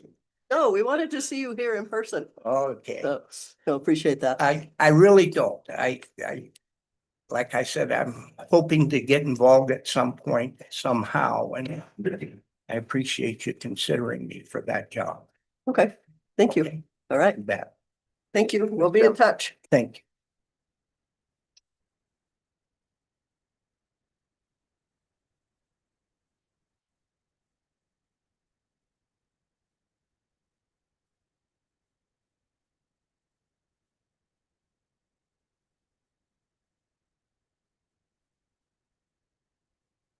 Hi, William. Hello, By William or Bill? I go by Bill. No, okay. And say your last name so I don't mess it up. Goolsby. Goolsby. Okay, thank you. Thank you for applying for the Fair Board. You're welcome. I know you send in your paperwork, but would you mind just telling us a little bit about yourself and why you're interested in the position? Myself, I've lived in Wyoming for going on 2 decades now, actually maybe a little bit more. Work in agriculture, farm and ranch, farm with my father-in-law, across all commodities. worked in the oil field prior to that. Most of those years in the oil field as in the supervisory position. Applied, just if you want to be a part of something and think maybe some changes need to be made or don't like the direction maybe some things are going, you got to get involved to be able to facilitate those changes or be a part of it, whether they happen or not. But it doesn't do any good to voice complaints, but not try to be a driving force in change. Okay, thank you. Have you sat on boards or commissions before? Currently a part of the Wyoming Crop Improvement Board. That is the only board. Okay, thank you. Commissioner Stewart. Yeah, thanks for playing. What strength do you feel you could bring to this particular position? A level-headedness and calmness. Very, I guess, analytical, and I try to think things through before I make rash decisions.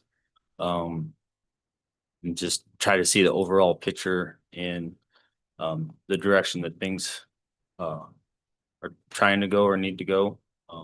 And then see both sides and, if there's something that comes up, and make decisions there, but try to think everything through. What do you think would be your biggest weakness? Biggest weakness?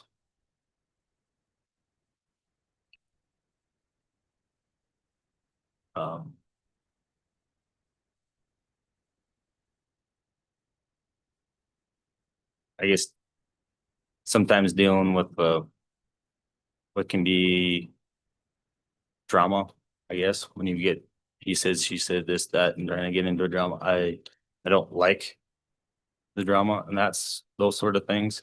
So to try to squash, I guess, kind of squash that is, but I guess I don't know how else to say that. Thanks. No, thank you for applying it. And I apologize if my question is very similar to Commissioner Stewart's, but to serve on a public board, what do you feel is on a personal level the best quality, and why do you feel that you're the best candidate? Could you repeat that again, please? What's that? Could you repeat that, please? Repeat Best the quality? Okay, if you'll personal. You'll speak closer into your mic, I could hear too. On a personal level, what do you feel to serve on a public board? What do you think the most important quality is on a personal level? And how do you rate yourself and feel that you're the best qualified for that? On a personal level, I just think it's the calmness in situations, the level-headedness in dealing with situations. I've had to deal with deals that could get a lot of people worked up through the years, and been able to just handle those and move forward in a even keel to get it taken care of. Because then when you get overly excited, and it can escalate the situation beyond what it is, and it makes dealing with things easier. So Well, thank you. And it was very similar to Commissioner Stewart's question. You kind of answered that. I could tell, but you're consistent at least. I can tell you that. Thanks for applying. Yes. Commissioner Simone? Well, I'm gonna just first razz you a little bit. Just a little joke. So I'm looking at your resume, and I think you need to change your area code. Change my area code. It's 406. I still like Montana though. Okay. I've had that number since I graduated high school. We won't hold that again. I'm just teasing you. I like the 406 too. Okay, so I see you have 7 young sons. They're involved in 4-H and FFA. You referenced like some things that, and I agree with you. I like that you say, if you see a problem, instead of complaining about it, you need to be a part of the solution. I totally believe in that. So I guess in that vein, what do you see are some of the issues that are facing the Fair Board and some constructive solutions that you could bring to them?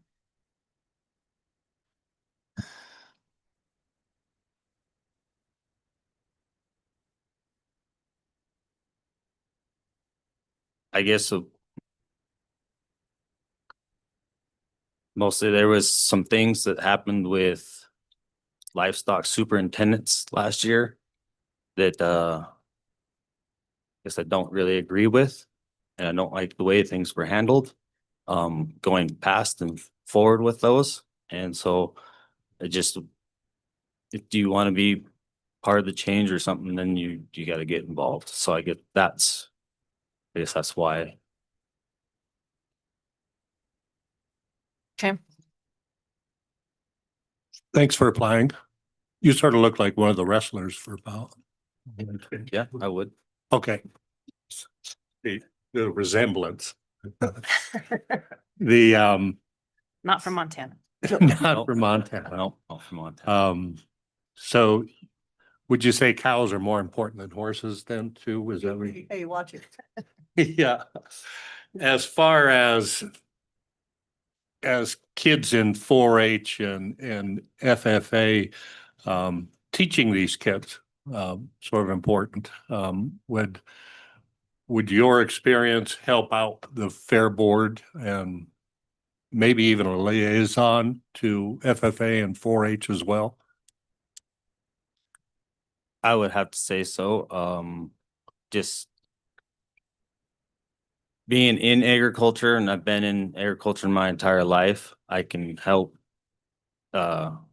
with, kids that are just getting started. Maybe, especially with 4-H, you get a lot of kids that maybe never had any agriculture in their background, but they got an interest in it. Or, and they want a stepping stone. They need a stepping stone and need some guidance. You could help with that. Especially with my kids being involved with it,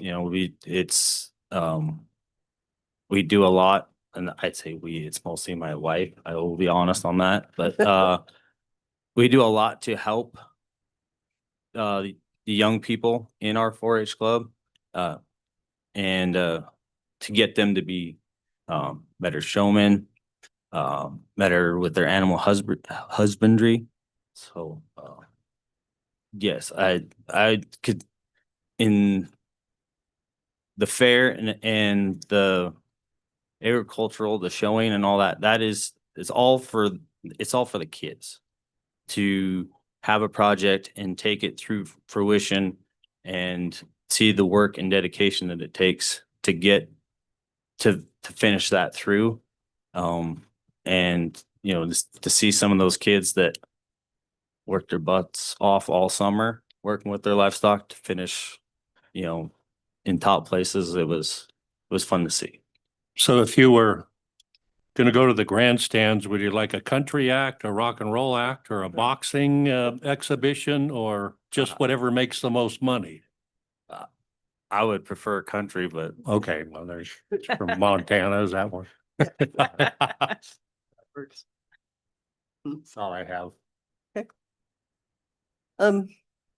One of the things with the fair board, of course, it works with the events department at the fairgrounds because we kind of share Billy Wood as far as the work level goes and trying to get some of the day-to-day things done. But there is also a budget that the fair board works off of. Understandably, with 7 sons, you've worked with budgets a little bit before, but wondering if you have any thoughts about creative things that you haven't seen at our fair before, or ideas you've seen at other fairs that might help with the income on the fair board to keep it moving forward. Are you asking, do I have ideas?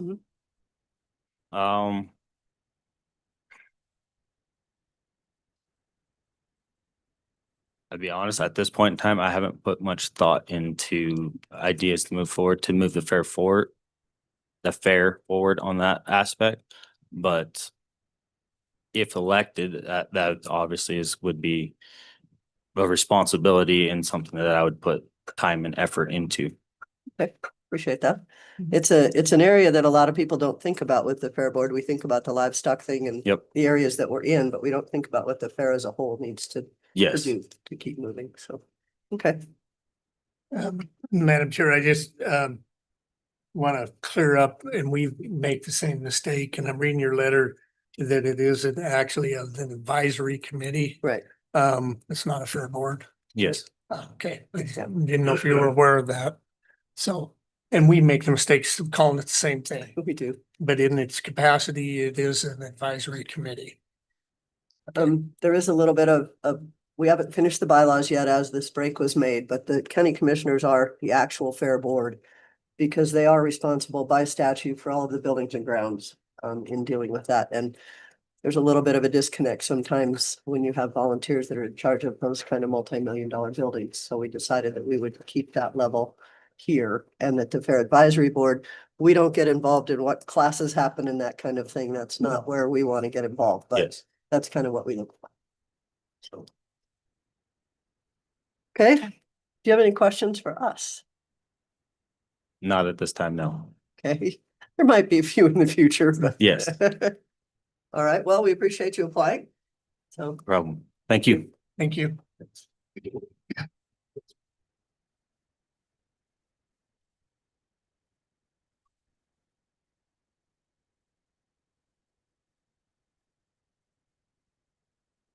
We did have one more applicant on Yellowstone Regional Airport. To my understanding, he did not withdraw his application. He's just very sick and could not come in for the interview, which I appreciate. Point, even though I'm sitting here not exactly healthy, but so it's still consideration. How we all look at him. Yes. Not exactly. Anyway. So we are done with you. We can go back to our list. Wherever that might be. Madam Chair, just, I have a question. Why is everybody on Jockey B Drive? that's what I said. They're all neighbors. I noticed that too. Yeah, I have a quick. it's a nice place. That's where we sold our lot. Just really quick, can we just review, because Josh wasn't able to Sure. apply or to interview, Here. so his letter basically says, that he's his background in small business operations and community leadership. So for his community and civic leadership, he's currently on the board of directors for Cody Cupboard. He's a board member previously of City of Cody P&Z. Looked like a 2-year term there. And then has air experience as a civil air patrol. Owns Rocky Mountain Liquor. Business consultant. And the owner operator of a business of McDonald's for, looks like, Wow. a long time. Yeah. I can't do that. 14. 14 years. Yeah. So, okay. I just wanted to review it since he wasn't here. Okay. Okay, we'll go back to, let's just work down from the top. The first thing on our sheet is the Buffalo Bill Dam Visitor Center. Say that very carefully. And there were 2 seats. And that was where I let you know that Bill McCormick is still very interested, but also in the hospital and couldn't get us the paperwork. So we can make a decision with that, or we can re-advertise the position, whichever your choice. He is an incumbent, so I don't think it's a known quantity. What are your thoughts? Madam Chair, I move to reappoint Claudette Stroh and Bill McCormick to the Buffalo Bill Dam Visitor Center Board. Second. This is going to take just a second. It's Claudette. And. Okay, have a motion and a second to reappoint Claudette Stroh and William McCormick to the Buffalo Bill Dam Visitor Center. Any further discussion on the motion? Hearing none, all those in favor? Aye. Anyone opposed? Motion passes. Excuse me. The next one is the Park County Fair Advisory Board. We had one position open, held by Christy Muki. She did reapply as an incumbent, and we also have a new application from William Goldsby. Madam Chair, while William could bring similar items to the Fair Advisory Board. I think Christie's done a good job. She keeps the minutes each time.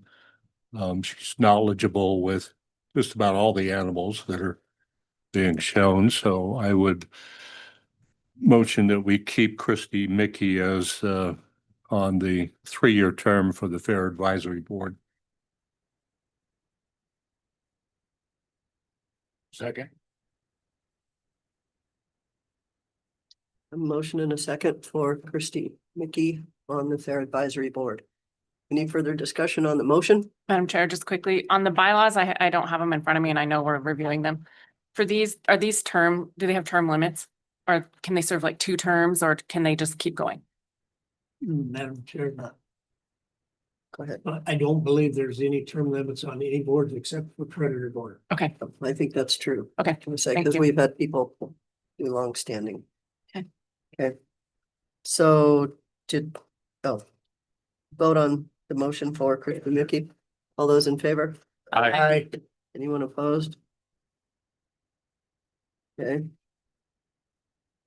Madam Chair, on the Park County Historical Preservation Commission, I thought that these were 2 very good applicants this year, so I would like to see Rachel Soloway and Karina Black named to the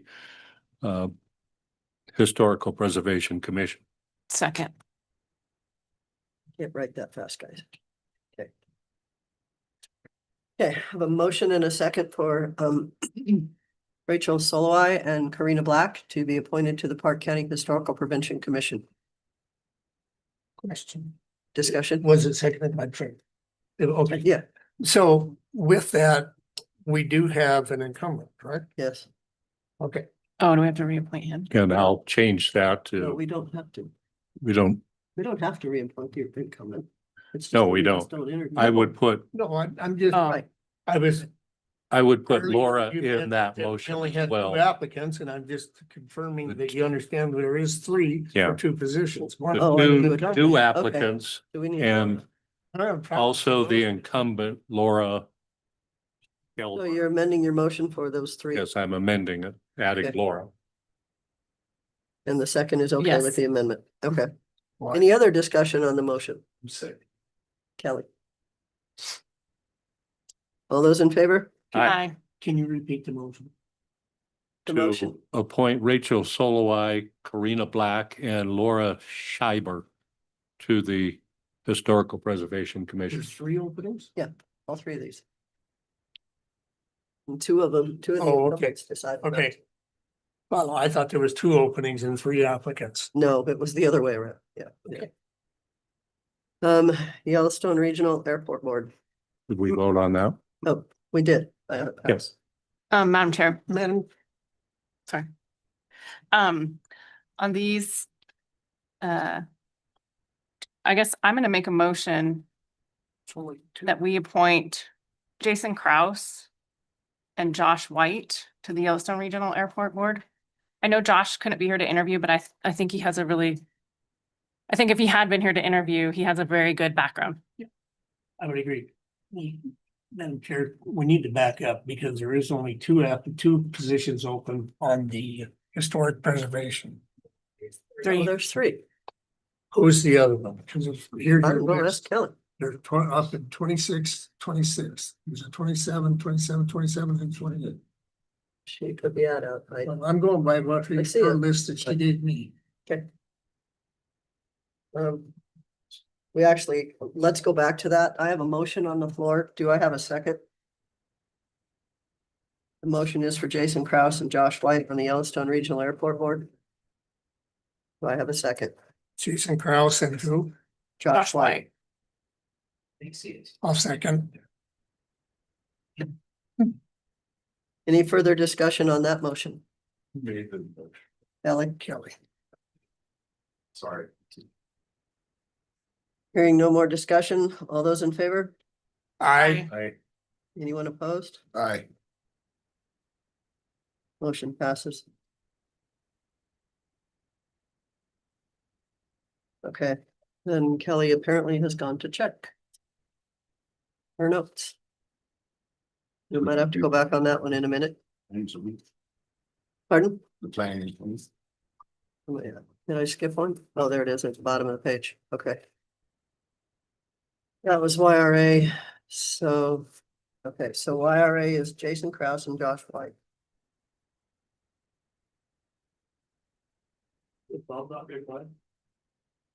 Yeah. Oh, yeah. Yeah, we just don't interview the incumbents. They're put on the list equal to the new applicants. The reason there's three is because the reason there's three positions is because one person left. She did. She did. One person resigned. Thank you, Kelly. I knew there was a reason. Yeah. Which person resigned? Miranda Bickford. Miranda Bickford. This one, she left. Okay. I thought we'd been through those 10 times, so it's. Okay. Park County Planning and Zoning Commission. There's two, right? There's only two for two positions. We have Brian Peters as an incumbent. Guy Eastman did not reapply as an incumbent, and Earl McKinney as new. Madam Chair, I'd make a motion to, for Earl McKinney and to do we need to renew Brian? Yes. Okay, and so for Brian Peters to the Park County Planning and Zoning Commission. That was a second, Commissioner Stewart. Okay. A motion and a second for Earl McKinney and Brian Peters for the Park County Planning and Zoning Commission. Any further discussion on that motion? Hearing none, all those in favor? Aye. Anyone opposed? Okay, motion passes. Okay, one more. Parks and Rec Board. Must be social hour over there. All the incumbents reapplied. Cheers, Scott. Madam Chair, as far as the incumbents, all have show up to meetings for one, and all contribute to it, and I think that keeping the incumbents on the board would help us, especially when we're getting into budget season and they understand what our budgets are. So I'll make a motion to appoint Brian Beavis, Rick Lasco, and Andy Metzler back on the board. Do I have a second for that motion? It's been moved and seconded to approve Brian Bavay, Rick Lasco, and Andy Metzler on the Parks and Rec Board. Any further discussion on that motion? Hearing none, all those in favor? Aye. Anyone opposed? Motion passes. Okay. I think we're at the end of today. Was Brian Edwards coming back forward? Yes. Oh, there they are. It's Sorry. lucky. I was just hoping we were at the end today. Oh, Brian, it's just me. Oh, okay. You go on Trouble. vacation already? You told him to go. I did tell him to go. Thanks, guys. Okay, so we need to pull out our bid sheets from this morning. Are we giving us a new one? He's given us a typed one, I'm sure. You know, what's those copies cost? Shh. About as much in bottled water. Oh, God. Not at the end. It owns this and I'll leave. Flush. Oh. Just asked me. I've got a creative accounting. I'm flush. Wow. That kind of changes the numbers when you look at the totals. Yeah. And what you took into account was how this last year worked with about the number of calls and the amount of work. So what we ended up doing was we went back because the contract is for 2 years. So we took what Keel has billed us for. And then Over a 2-year period. over a 2-year period. Okay. So what the numbers there show you is what their cost would be awarded the contract.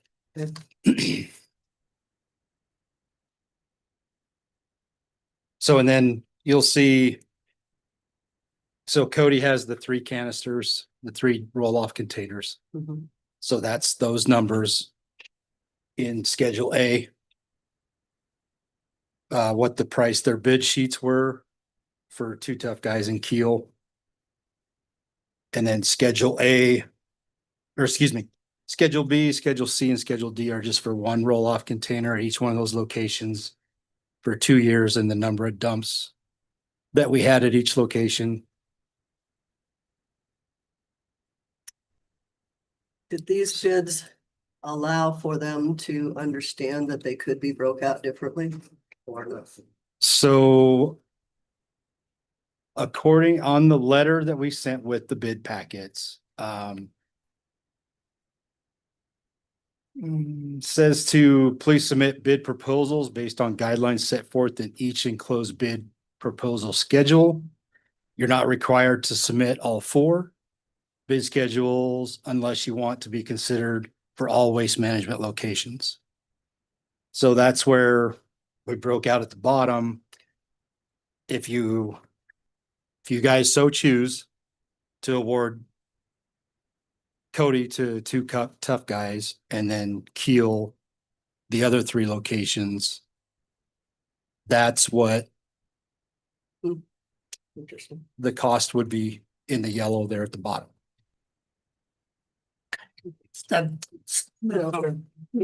That sounds really good. I'm concerned that they understand that specifically as well. And you read your letter, and I would interpret it that way because I want to. I'm just. Yeah, Have no, we and contacted that's, them? no, we did not. No, this Brian and I went through these numbers and, Yeah, Here. and that's what we, I mean, that makes the most I'm- sense as long as I just don't want anybody coming back. Well, I was all in arms, but they didn't, they kind of more or less said that in your letter that you need to state that, right? yeah, And none, yeah, neither I did. mean, it's, These. I Or did guess they? it's how you want to interpret it, Lloyd. Right? I mean, that's where Brian and I were Right. just trying to make sure we were covering all the Right. bases and everything, so. No, so your recommendation would be 2 Tough Guys on Schedule A and Keel on B, C, and D. That would be your recommendation. That would be the recommendation if you guys And I so would choose. tend to agree with that. I'm just concerned that we are able to do that without losing one or both. I don't know. And that's, I don't know either. I mean, and the only difference would be there would be 2 agreements in place instead of just the one for the 2 years, with the option of if both parties agree, we can extend it for another year. Is And the way it I'm reads. Wondering if we could go ahead and accept the recommendation, and if there's a major pushback, we could re-advertise, maybe. I don't know. Possible. If their intent was all or none, it's kind of. I see Nobody what you're saying. specifically says all or none, but. But if they want the whole package and then they don't But get it, they did could. give the whole package, both of them, so. I understand they both do work in all 3 places, 4 places, so I'm I not would sure it's a think it huge should be. situation. Yeah, I'm, like I said, I'm not sure how it'll go over. Let's find out. We were on a deadline. Well, we are. We are, but we can, I'm pretty sure we can work something out with Keel to get us. With that, Madam Chair, I'd like to move to accept our Travis and Brian's recommendation of awarding 2 Tough Guys the roll-off dumpster contract for 2-year period at Schedule A at the Park County Regional Landfill, and in part Keel Sanitation for the Powell, Clark, and Crandall as numbers that were, you don't need to read off the numbers presented to us. Okay. In the meantime, I did just get a message from Brian, so he didn't go completely on vacation yet. They are separate bid schedules, as you had mentioned, so you can break them up, 1 to 2 to Tough Guys and the rest to Keel, if that's what we choose, which is what you just did. Okay. Second. Did someone already second? Yep. Okay, so we have a motion to do 2 tough guys for Schedule A and Peel Sanitations for Schedule B, C, and D, correct? Any further discussion on the motion? Hearing none, all those in favor? Aye. Anyone opposed? Motion passes. I got right down the motion. Oh. What? Don't do that after we vote. What?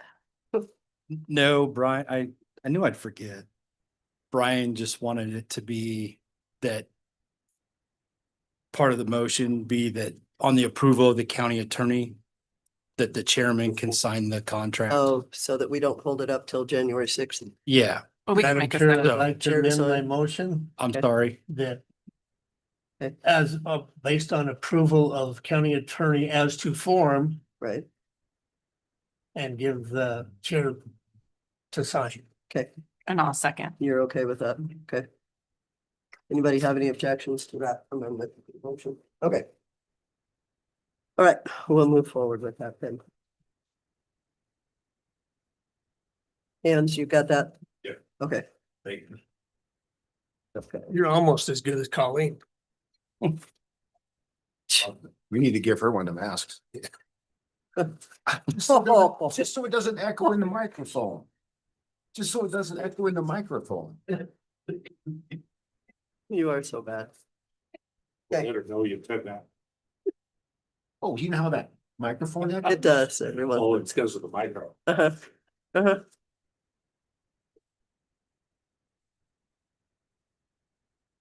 Did we vote? Okay, Did we vote? Yeah. we did, we did. Okay, I vote yes.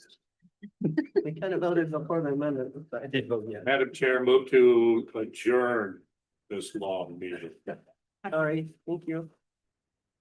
Second. All those in favor? Aye. Anyone opposed? Aye. Oh. See what Brian gets